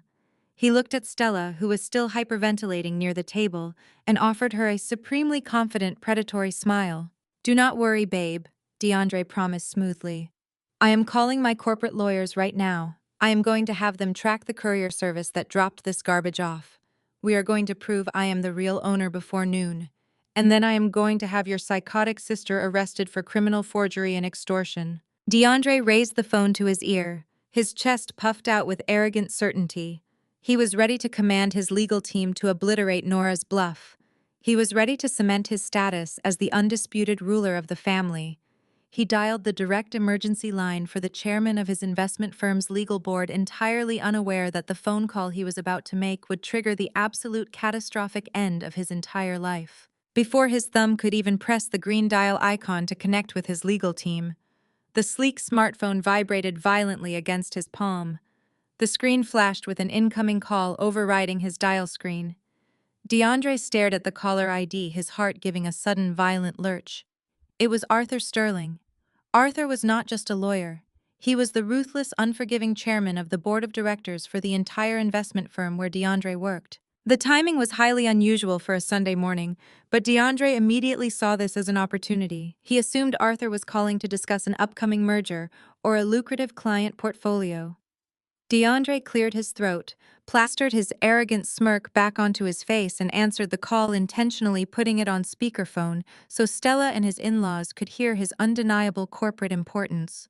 "Arthur, good morning," DeAndre answered smoothly, projecting total control. "You caught me at a perfect time. I actually need to deploy the firm's legal division immediately. I am dealing with a deranged relative trying to extort my family with forged real estate documents." There was no friendly greeting on the other end of the line. There was no polite corporate banter. The chairman's voice radiated absolute sub-zero hostility. It was a tone reserved entirely for enemies of the firm. "DeAndre, shut your mouth and listen to me very carefully," Arthur commanded. The sheer venom in the chairman's voice echoed loudly through the dining room, instantly freezing the confident smirk right off DeAndre's face. Stella stopped breathing. Patricia and David exchanged horrified glances. "As of exactly 5 minutes ago, your employment with this firm is permanently terminated with immediate cause." Arthur stated the words, striking DeAndre like physical blows. "You are officially stripped of all titles, all authorities, and all client privileges." "Arthur, what are you talking about?" DeAndre choked out, his vocal cords tightening in sudden sheer panic. "Terminated, I am your top-earning director." "You are a catastrophic legal liability," Arthur barked back.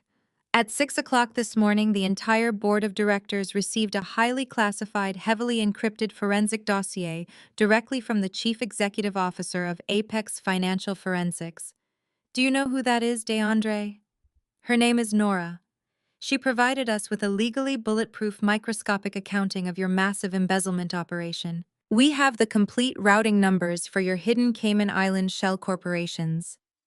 We have the exact timestamps of every single time you illegally siphoned capital from our Tier 1 client portfolios to cover your disastrous personal margin calls. DeAndre felt the air completely evacuate his lungs. His knees buckled slightly, forcing him to grip the edge of the mahogany dining table just to remain standing. The color drained from his face entirely, leaving his skin a sickly ashen gray. Nora had not just been throwing out random financial terms in the backyard. She possessed the actual verified data. She had already executed the corporate kill shot before he even woke up to eat his imported croissants. "I can explain," DeAndre stammered desperately, his voice shrinking into a pathetic, high-pitched whine. "The market shifted unexpectedly. I was just moving liquidity to hedge the firm's exposure. It was a temporary strategy. I can fix the ledgers." "You cannot fix anything," Arthur retorted mercilessly, "because you no longer exist in the financial sector. Our compliance division has already locked you out of the corporate servers. Your company laptop has been remotely wiped. Your building access cards are deactivated. Furthermore, we have officially surrendered all your communications and trading logs to the federal authorities to protect the firm from your criminal fallout. Do not ever attempt to contact this firm or our clients again. You are entirely on your own. The line went dead, with a sharp, definitive click. The silence that followed in the dining room was absolutely suffocating. DeAndre lowered the phone slowly, his hand trembling so violently he nearly dropped the expensive device onto the hardwood floor. He was completely paralyzed, his mind frantically trying to process the sheer velocity of his destruction. His entire career, his pristine reputation, and his six-figure income had been completely vaporized in a 2-minute phone call. But the nightmare was only just beginning. Desperation seized him. He needed to verify his assets. He needed to know he still had his stolen millions safely tucked away in his personal accounts. If he had cash, he could hire criminal defense attorneys. He could flee the jurisdiction. He could survive this. With slick, sweaty fingers. DeAndre frantically closed the phone app and opened his primary banking application. He held the screen up to his face, waiting for the biometric scan to grant him access. The loading circle spun for an agonizing 5 seconds. When the dashboard finally illuminated, there was no list of checking and savings balances. There were no offshore transfer options. The entire screen was flooded with stark glowing red error messages. Account access denied. Assets frozen pending federal investigation. DeAndre gasped, a sound of pure, unadulterated terror escaping his lips. He aggressively tapped the screen, trying to refresh the application, praying it was a glitch. The bright red text remained completely unchanged. Panic consuming his entire nervous system, he quickly backed out and opened his secondary international banking portal. He typed his secure password with shaking thumbs. The screen loaded. It displayed the exact same catastrophic red warning. Frozen by order of the Federal Financial Crimes Division. How was completely zeroed out. Nora had not just informed his employer. She had weaponized the federal government against him. Every single penny of his ill-gotten wealth, every dollar he had stolen to maintain his lavish facade was locked inside a federal vault. He could not buy a plane ticket. He could not hire a lawyer. He could not even afford to buy a cup of coffee. He was an incredibly wealthy man 10 minutes ago. Now, he was absolutely penniless and facing decades in a federal penitentiary. DeAndre, what is happening? Stella shrieked, shattering the terrified silence of the dining room. She stepped aggressively toward him, her eyes wide with mounting hysteria. What did Arthur mean? Why did he fire you? What did Nora send them? DeAndre could not answer her. His mouth opened, but only a pathetic, breathless wheeze came out. He stared blankly at the glowing red screen of his phone, completely immobilized by the catastrophic reality of his situation. Stella ripped the phone out of his trembling hands. She looked down at the banking application.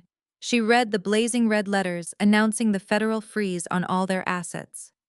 The customized luxury gym, the imported rubber flooring, the designer coats, and the country club memberships all vanished in an instant. Frozen! Stella screamed, her voice echoing shrilly off the high ceilings. What do you mean frozen under federal investigation? DeAndre, look at me. Where is our money? Where are the millions you promised us? David and Patricia stood paralyzed by the kitchen island, watching the horrifying disintegration of their golden savior. The perfectly tailored, confident son-in-law, who had just promised to buy David a luxury sports car, was now a sweating, hyperventilating shell of a man. His broad shoulders were slumped. His eyes were wide with pure terror. The arrogant illusion of his boundless wealth had evaporated completely, leaving behind nothing but a broke, desperate criminal standing in a silk lounging robe. He does not have it, David whispered, his voice trembling as the devastating truth finally settled into his bones. He looked from the frozen banking screen to the eviction notice sitting on the mahogany table. He never had it. Nora was telling the truth. DeAndre is a fraud and Nora owns this house. Patricia clutched her chest, her breathing growing ragged as the sheer magnitude of her fatal mistake crushed her. They had traded their brilliant, loyal, multimillionaire daughter for a con artist. And now they had exactly 72 hours before they were thrown out onto the street with absolutely nothing. Patricia stared at the bright yellow eviction notice resting squarely on the mahogany table. The terrifying reality of their imminent homelessness crashed down upon her with the crushing weight of a collapsing building. She looked at her golden child Stella, who was now weeping hysterically on the floor, tightly clutching the lapels of a stolen cashmere coat. She looked at DeAndre, the fraudulent savior, who was staring blankly at the wall, completely paralyzed by the sheer magnitude of his federal exposure. The grand, carefully constructed illusion of their elite suburban royalty was utterly destroyed. Pure survival instinct fueled by unadulterated panic rapidly overrode Patricia's previous arrogance. Her perfectly manicured hands trembled violently as she frantically dug into her designer morning gown to retrieve her cell phone. She desperately needed a lifeline. She needed the reliable, invisible safety net she had spent exactly 34 years taking completely for granted. She pulled up her contact list and aggressively tapped Nora's name. In Patricia's deeply flawed, hopelessly desperate mind, she genuinely believed the old family dynamic would still magically apply. She falsely assumed Nora, the obedient, desperate for approval middle child, would simply answer the phone, accept a half-hearted, tearful apology, and immediately cancel the eviction order. Patricia pressed the phone to her ear, listening to the ringing tone, fully prepared to deploy decades of practiced maternal manipulation. Miles away, safely inside the sleek, high-security glass tower of Apex Financial Forensics, I sat comfortably behind my massive obsidian desk. The crisp morning sunlight streamed brightly through the panoramic windows, illuminating the pristine, quiet expanse of my corner office. I was reviewing a separate, highly classified corporate audit when my personal cell phone suddenly illuminated on the cool glass surface. The caller ID flashed brightly with Patricia's name. A few short days ago, seeing that specific name would have instantly triggered a familiar, suffocating knot of heavy anxiety deep in my chest. I would have instinctively braced myself for the inevitable barrage of cruel critiques and condescending demands. Today, I felt absolutely nothing. My heart rate did not increase by a single beat. My breathing remained perfectly and completely steady. I watched the digital screen glow, fully understanding the sheer pathetic desperation driving the call. The delivery confirmation for the legal dossiers had triggered exactly as I calculated. The trap had firmly snapped shut. I reached out, swiped the green icon to accept the call, and smoothly tapped the speakerphone button. I placed the phone back down on the desk and leaned back securely in my ergonomic leather chair, steepling my fingers together. I did not offer a polite greeting. I simply let the silence stretch heavily across the cellular connection, forcing her to speak first. Nora. Oh, thank God you answered. Patricia gasped into the receiver, her voice completely stripped of its usual haughty, commanding tone. She sounded breathless, frantic, and remarkably small. Nora, sweetheart, please listen to me right now. We just received these awful legal documents from the courier. There has been a massive, terrible misunderstanding. I remained entirely silent, letting her frantic energy fill the quiet space of my office. It is DeAndre! Patricia cried out loudly, her voice cracking as she instantly and ruthlessly threw her beloved son-in-law completely under the bus. He lied to us, Nora. He manipulated your father and me. He forged documents and told us he bought the estate. We had no idea he was a fraud. We honestly thought he was helping the family. We never would have asked you to leave the carriage house if we knew you were the true owner. You have to believe me, sweetheart.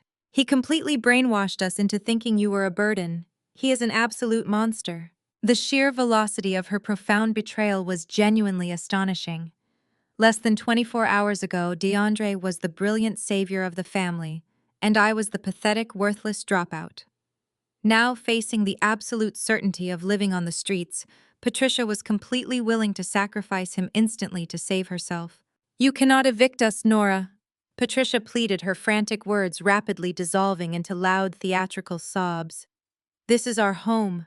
We are your parents. You cannot throw us out onto the street with absolutely nothing. We are family, Nora. Families make mistakes, but they always forgive each other. Please, you have to call off the lawyers. I am begging you right now. We will do whatever you want.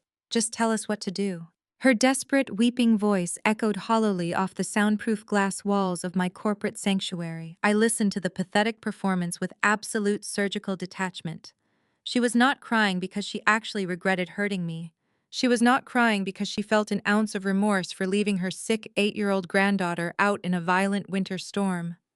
She was crying solely because she had lost her free mansion and her precious country club status. She was grieving her own financial destruction, not the destruction of our relationship. I let her sob uncontrollably into the receiver for another full 10 seconds, allowing the profound, icy silence on my end of the line to emphasize my total lack of sympathy.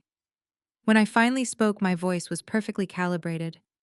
It was calm, measured, and completely devoid of any trace of emotion. There was absolutely no anger, no vindictiveness, and absolutely no mercy. "You are deeply mistaken," I said smoothly. "DeAndre did not manipulate you into abandoning your granddaughter. You made that specific choice entirely on your own. You looked directly at a freezing child, handed me a garbage bag, and told me to rent a motel. You were not brainwashed. You were just finally showing your true colors because you thought you had a wealthier replacement." "But we did not know you owned the property," Patricia wailed desperately, completely missing the entire point of the conversation. "If we had known, we never would have done it. Please, Nora." I leaned forward slightly, looking out over the sprawling city skyline that I had conquered entirely on my own. I prepared to deliver the final absolute conclusion to 34 years of severe emotional abuse. "What is wrong, Mom?" I asked, keeping my tone deadly calm and remarkably polite. "I am just following your rules. We all decided you do not live there anymore." Patricia gasped sharply, the horrible sound catching violently in her throat as her own cruel words were flawlessly weaponized and reflected directly back at her. She tried to stammer out another desperate broken plea, a final frantic attempt to regain control of the completely shattered dynamic. I did not let her finish her sentence. I reached forward and firmly tapped the red button on the glowing screen. The call disconnected immediately with a sharp, definitive electronic click. I picked up the phone, navigated directly to the contact settings, and permanently blocked her number. I did not feel a single ounce of regret. I felt an overwhelming, profound sense of absolute peace. I had officially cut the cord. The toxic anchor that had violently dragged me down for decades was finally severed forever. Back inside the opulent dining room of the suburban estate, the heavy silence following the disconnected call was absolutely deafening. Patricia stared blankly at her phone screen, her hand trembling so violently that she finally dropped the expensive device onto the hardwood floor. It shattered upon impact, perfectly mirroring the complete destruction of her meticulously curated reality. David and Stella watched her in breathless anticipation, waiting for the familiar confirmation that Nora had backed down. But Patricia simply looked up, her eyes wide with unadulterated terror, and whispered that Nora had hung up. The carriage house, the mansion, and their entire financial future were completely gone. The dining room instantly exploded into absolute vicious chaos. The performative manners and polite suburban facades evaporated, replaced by pure, desperate savagery. Stella launched herself across the room, screaming at DeAndre at the top of her lungs. She demanded to know where the money was, clawing at his expensive silk lounging robe. David grabbed DeAndre by the collar, his face purple with rage, threatening to kill his son-in-law for bankrupting the family. DeAndre roughly shoved David backward, frantically backing toward the hallway. The confident, smooth-talking investment director was hyperventilating, his eyes darting wildly around the room for an escape route. He screamed at Stella to grab her passport and whatever jewelry she could carry. He knew he had to flee the country before the federal authorities discovered the massive offshore deficits. But DeAndre was entirely out of time. Before Stella could even turn toward the grand staircase, a low, piercing wail cut through the violent, screaming match. The distant sound of heavy sirens echoed through the crisp morning air. At first, Patricia assumed it was simply an ambulance rushing down the main avenue. But the urgent, blaring sirens did not fade away. They grew rapidly louder, multiplying in number and intensity until the deafening noise seemed to vibrate through the very walls of the mansion. Tires squealed violently against the wet pavement outside. A fleet of heavy black government-issued SUVs and several marked local police cruisers aggressively breached the wrought iron gates of the estate. They bypassed the long, winding driveway and drove directly onto the pristine front lawn, tearing deep, muddy trenches into the perfectly manicured grass. Heavy vehicle doors slammed shut in rapid succession, Dozens of federal agents wearing dark tactical windbreakers and local police officers swarmed the front porch. The heavy brass knocker did not even sound.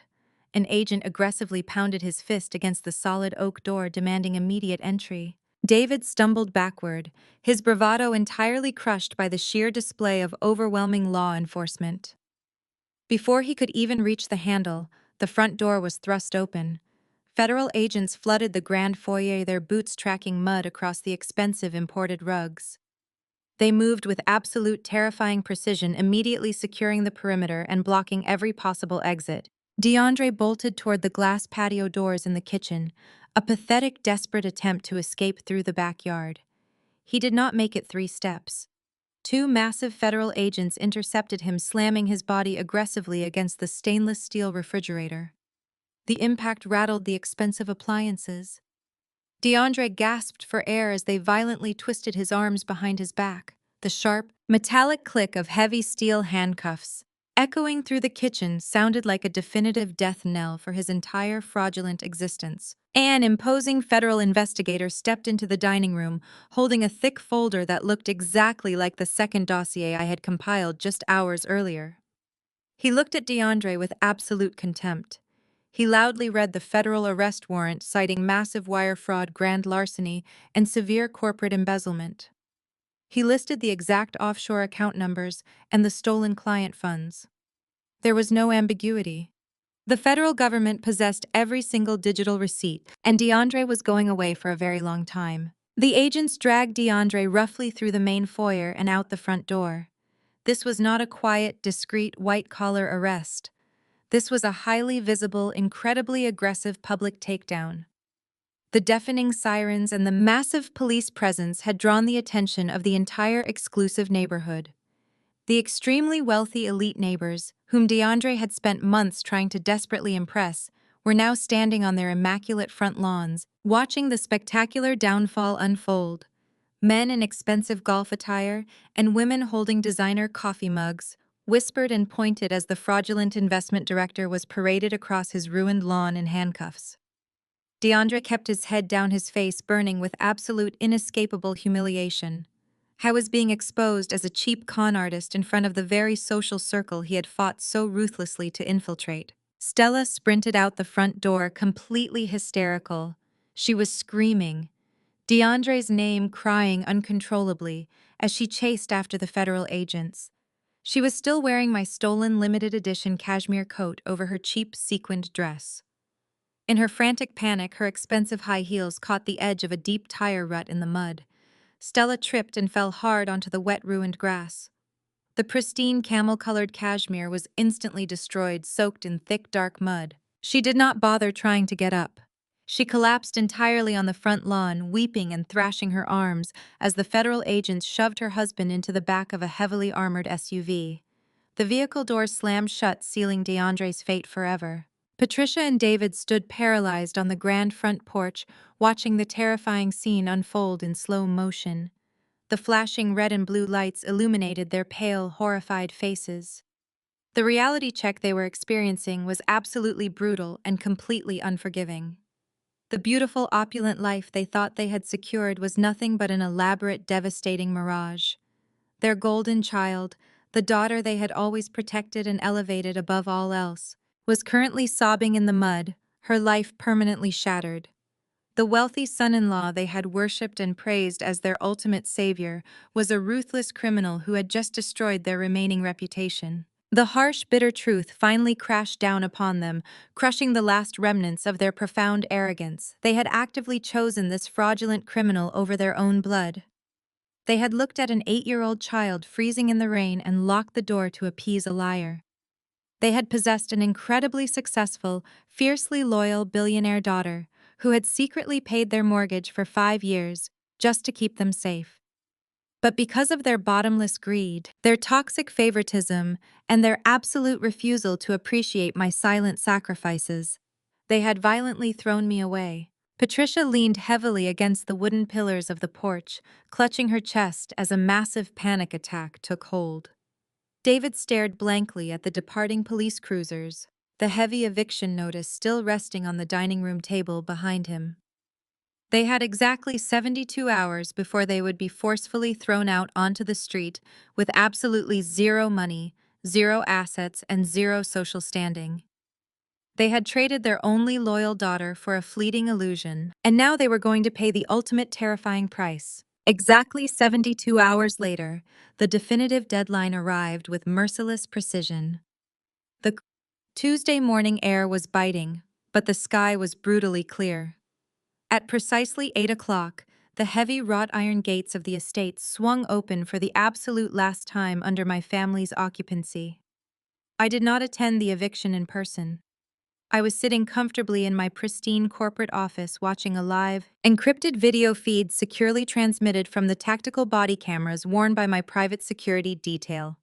A convoy of 3 heavily armored black SUVs bearing the Apex Financial Forensics corporate insignia rolled smoothly up the winding stone driveway, closely followed by 2 marked county sheriff cruisers.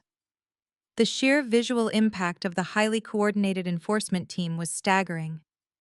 My lead security director stepped out of the primary vehicle holding a certified clipboard. I was flanked by 2 armed uniformed deputies who approached the Grand Oak front door with zero hesitation. The heavy brass knocker pounded against the wood, the sharp sound echoing through the empty morning like a final gavel strike. David opened the door. He was no longer wearing his expensive leather slippers or projecting an aura of suburban authority. He looked completely defeated, his face pale and deeply lined with severe exhaustion. The sheriff handed him the finalized execution of the eviction order, officially terminating their occupancy. The grace period was completely over. They were no longer residents. They were trespassers, and they had exactly 1 hour to vacate the premises under armed supervision. The subsequent exodus was a masterpiece of poetic justice. Patricia, David, and Stella scrambled frantically through the massive echoing halls of the mansion like terrified mice. They were legally permitted to take only their personal clothing and small non-fixture items. The custom mahogany furniture, the imported crystal chandeliers, and the expensive outdoor kitchen equipment all belonged to the estate, which meant they legally belonged to me. The private security team stood silently in every doorway, making absolutely certain that nothing of high value was illegally packed. The sheer panic in my mother's eyes was mesmerizing as she desperately tried to cram her designer shoes and expensive handbags into black plastic garbage bags. The irony of her utilizing the exact same method she had used to discard my clothing in the freezing rain was profoundly satisfying. They were forced to shove everything they owned into the back of David's aging sedan and Stella's compact lease. They could not afford to hire professional movers. They could not even afford a rental truck. Every single liquid dollar they possessed had been ruthlessly drained over the past 3 days to secure exorbitant legal defense retainers for DeAndre. Federal defense attorneys demanded massive upfront cash payments, and my parents had foolishly emptied their remaining emergency funds, trying to save a criminal who had actively defrauded them. As the loaded cars finally rolled down the driveway under the strict gaze of the county sheriffs, they left behind the opulent luxury they had worshipped above all else. They had absolutely nowhere prestigious to go. Their destination was a harsh, unforgiving dose of absolute reality. Unable to pass basic credit checks and utterly devoid of financial reserves, they were violently forced to the absolute bottom of the housing market. They drove in heavy silence to the extreme industrial outskirts of the city, pulling into the cracked, pothole-riddled parking lot of a decaying brutalist apartment complex. Their new home was a cramped, dingy, profoundly depressing 2-bedroom unit located on the 3rd floor of a walk-up building that constantly smelled of stale cigarettes and boiled cabbage. The peeling linoleum floors and the loudly rattling radiator were a catastrophic downgrade from the heated swimming pools and custom marble countertops they had previously enjoyed. There was absolutely no guest house to steal, no sprawling backyard for lavish catered barbecues, and definitely no space for Stella's delusional home gym. Patricia, David, and Stella were suddenly forced to share a single cramped, mold-stained bathroom. The thin, poorly insulated walls offered absolutely zero privacy from the loud arguments of their heavily intoxicated neighbors. Stella, stripped of her stolen wealth and her fraudulent husband, spent her nights weeping hysterically on a cheap, sagging air mattress in the tiny second bedroom. Patricia paced the narrow, suffocating hallway, unable to comprehend how her perfectly curated life had evaporated into a living nightmare. They were completely trapped in a miserable, squalid cage constructed entirely by their own unmitigated greed and profound cruelty. The physical downgrade was truly miserable, but the ultimate destruction came in the form of absolute social ruin. My family had always valued their elite status above human decency. Their entire identity relied heavily on impressing wealthy friends and dominating country club politics. On Thursday morning, the devastating final blow was delivered in bold, unavoidable print. The leading local business journal published a massive, front-page investigative expose detailing DeAndre's spectacular arrest and the massive federal embezzlement investigation. The ruthless journalists spared absolutely no details. They explicitly mentioned his fraudulent real estate claims and brilliantly highlighted the immediate forced eviction of his in-laws from the luxury estate. The article exposed them not as victims, but as gullible, status-obsessed fools who had actively enabled a massive criminal enterprise. The fallout within their elite suburban circle was immediate, brutal, and entirely merciless. Patricia's phone stopped ringing completely. The wealthy women from her exclusive bridge club instantly blocked her number, terrified of being associated with a high-profile federal scandal. The prestigious country club they had attended for decades quietly but firmly revoked their membership, citing a strict moral turpitude clause in their bylaws. When David attempted to reach out to his former business associates for a desperate loan, his emails bounced back or went entirely ignored. They became absolute tragic pariahs overnight. The elite society they had sacrificed my daughter's safety to impress turned their backs with lightning speed.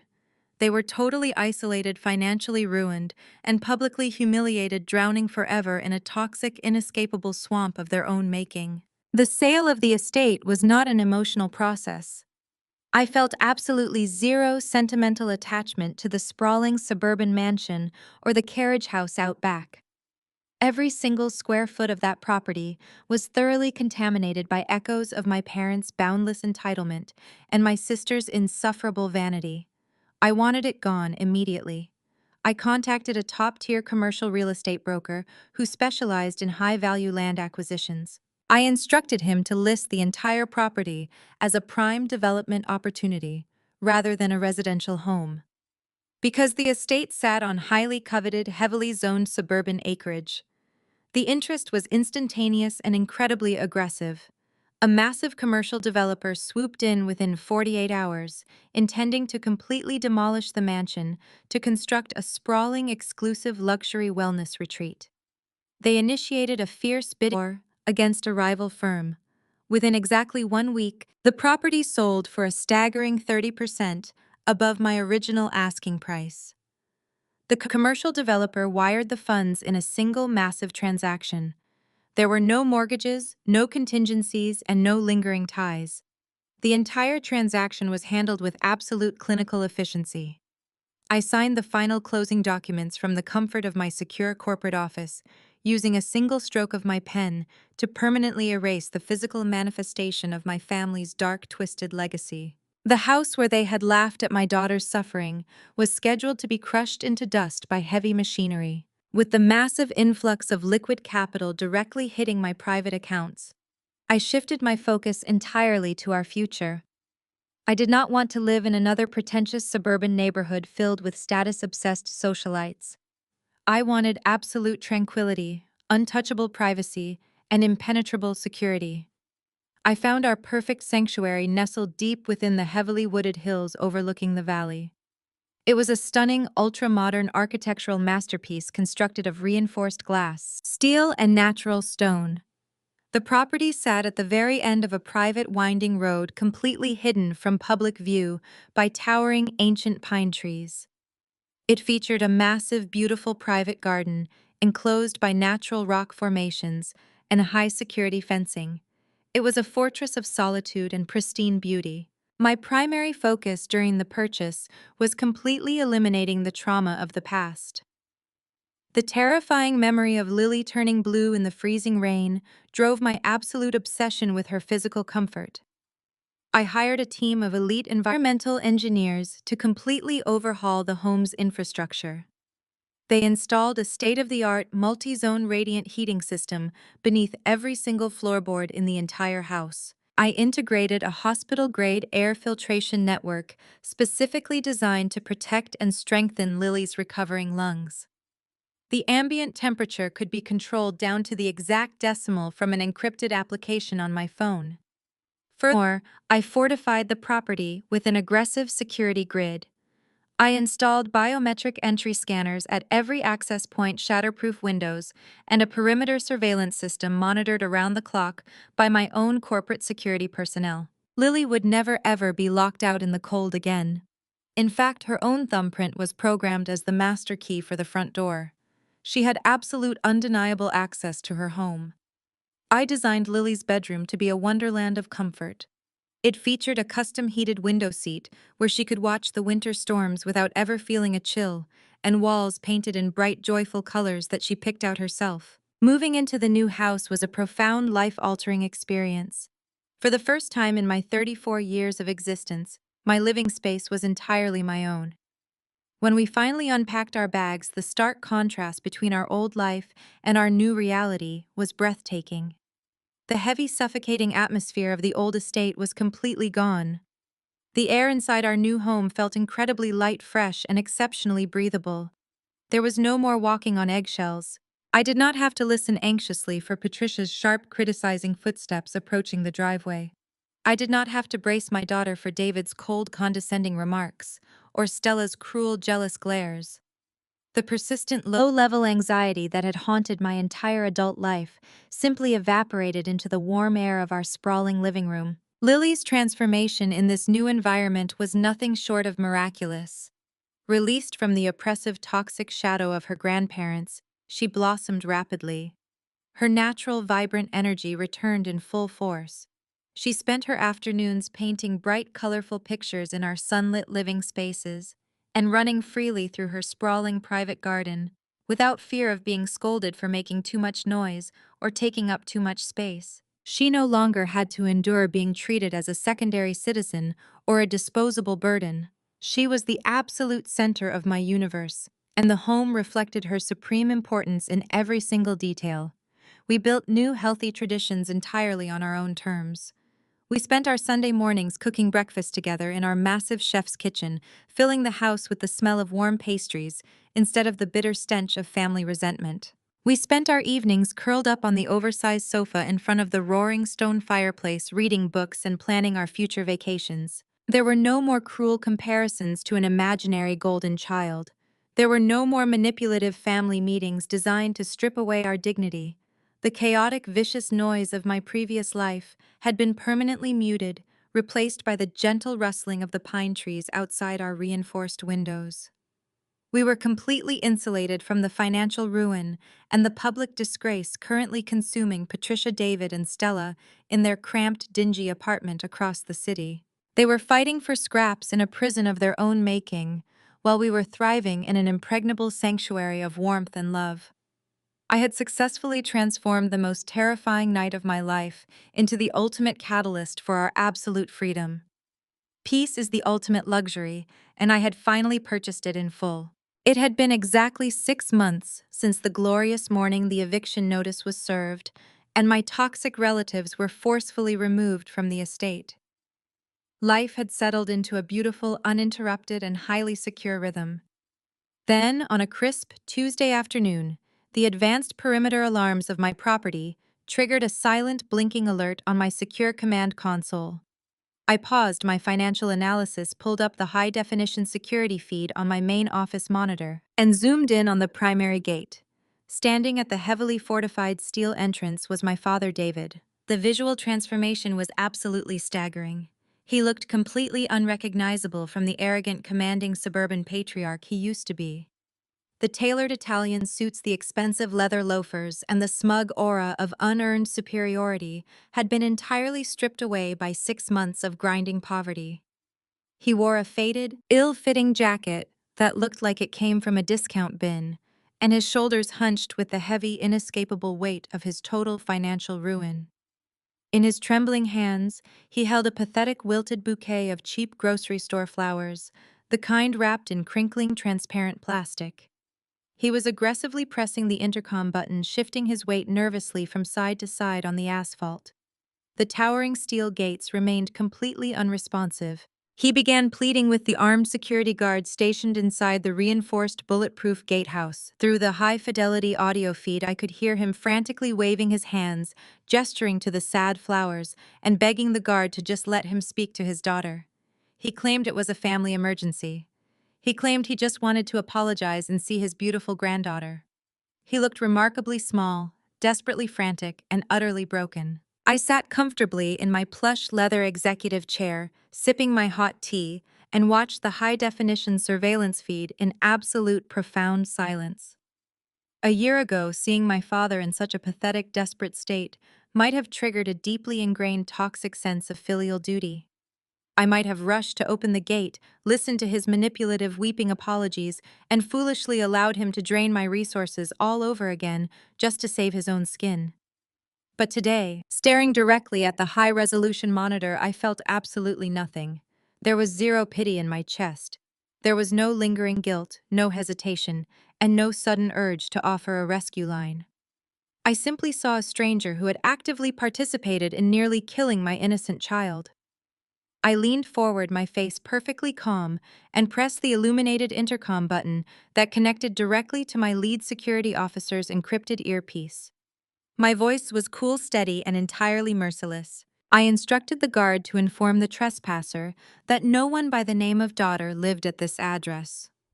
I ordered the security team to enforce the strict, legally binding no-contact order immediately. If he did not vacate the perimeter within exactly 60 seconds, they were explicitly authorized to call the local authorities and have him arrested for violating a federal restraining order. I released the button and watched the screen as the guard stepped out of the booth, his hand resting firmly on his utility belt.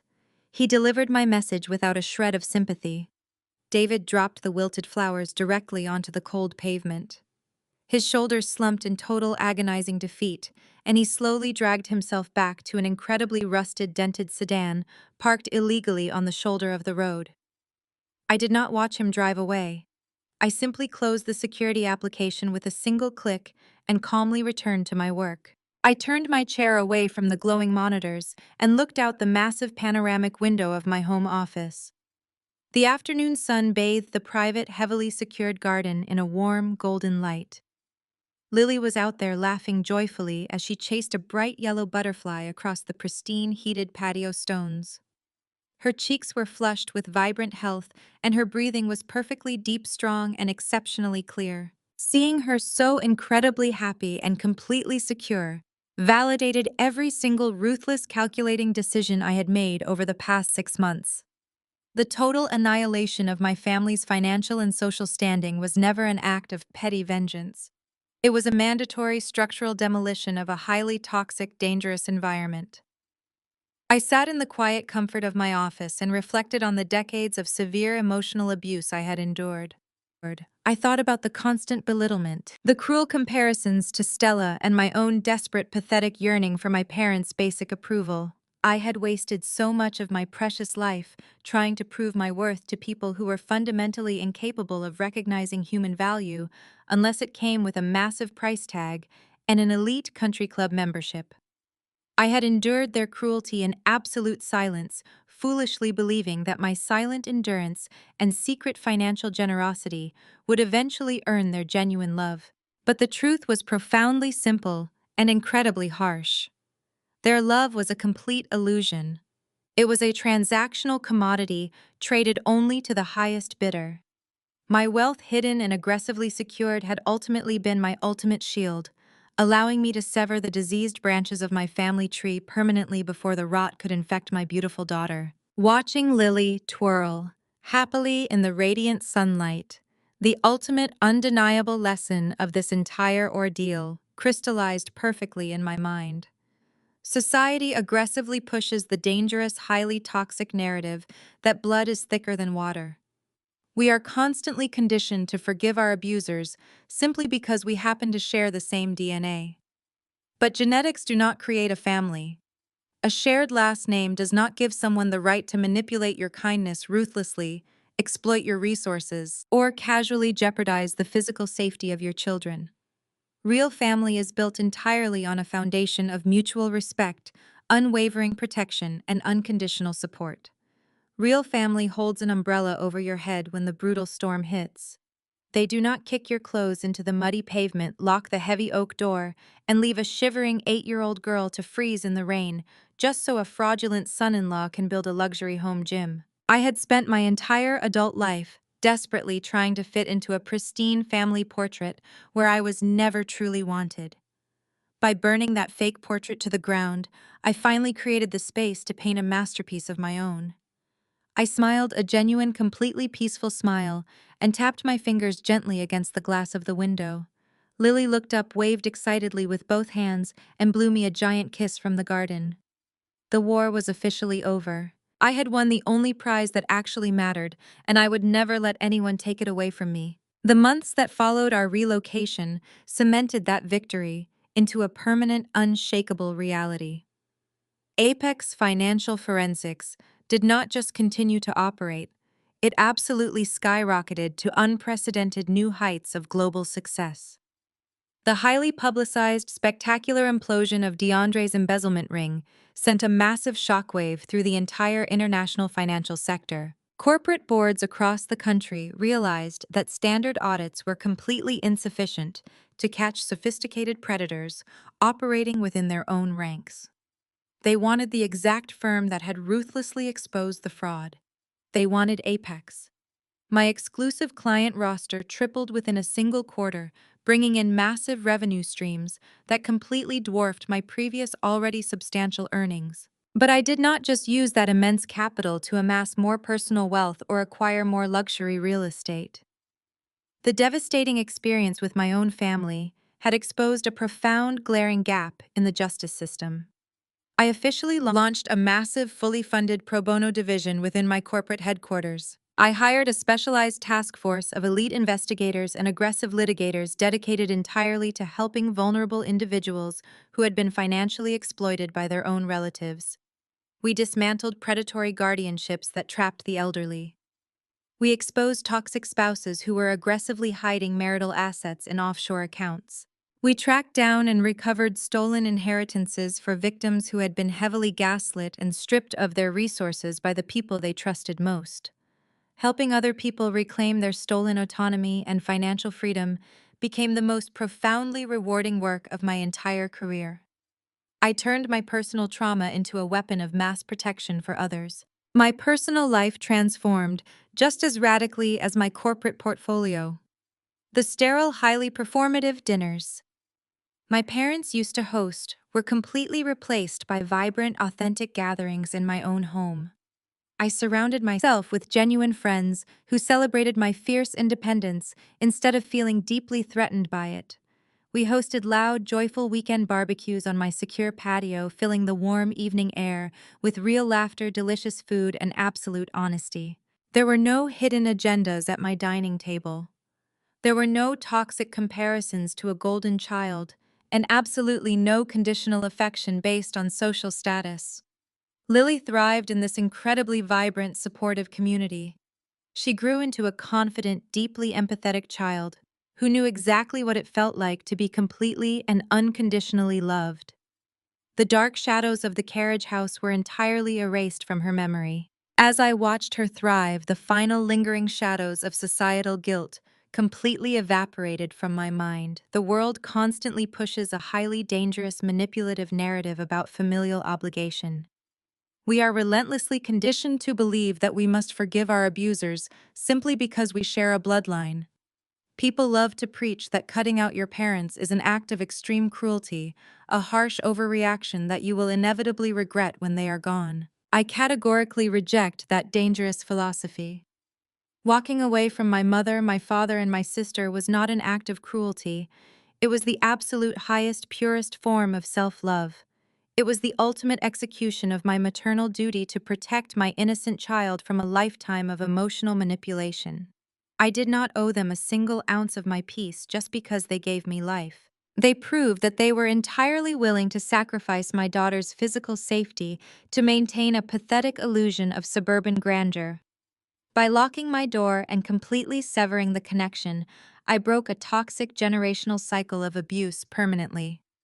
I built an impenetrable fortress around my child, ensuring she would never have to beg for the basic human decency her own grandparents maliciously denied her. When I reflect on the spectacular, irreversible downfall of my family, I do not see a tragic misunderstanding.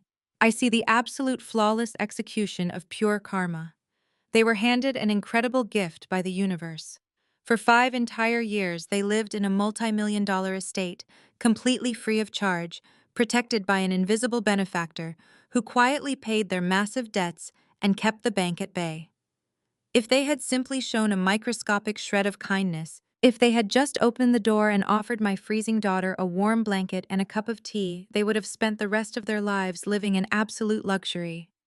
I would have gladly continued to secretly subsidize their comfortable existence. But their bottomless greed and their insatiable need to degrade me completely blinded them to the reality of their situation. They were so utterly obsessed with worshiping a flashy, arrogant fraud that they aggressively threw away the only person holding their entire fragile universe together. They engineered their own catastrophic destruction with surgical precision. DeAndre currently sits in a federal penitentiary because his own monstrous ego convinced him he could outsmart the law and steal from the elite. Stella, Patricia, and David live in a decaying, cramped, roach-infested apartment because they actively chose to worship an illusion rather than appreciate the silent, steadfast loyalty of their own blood. They dug their own graves with their profound arrogance, and I simply allowed them to fall in. They wanted me to be a failure. They desperately needed me to be a burden so they could feel superior about their empty lives. Instead, they forced me to realize exactly how incredibly powerful I truly am. They tried to break me, but their toxic malice only shattered their own lives into a million irreparable pieces. The storm they threw me into did not freeze me. It washed away the suffocating obligations of the past and left me standing firmly on an unshakable foundation of my own design. I am the absolute architect of my own peace, and my daughter will never know the bitter chill of conditional love. Have you ever had to walk away from toxic family members to protect your peace or your children? Share your story in the comments below. Remember, loyalty to family should never require you to sacrifice your own dignity.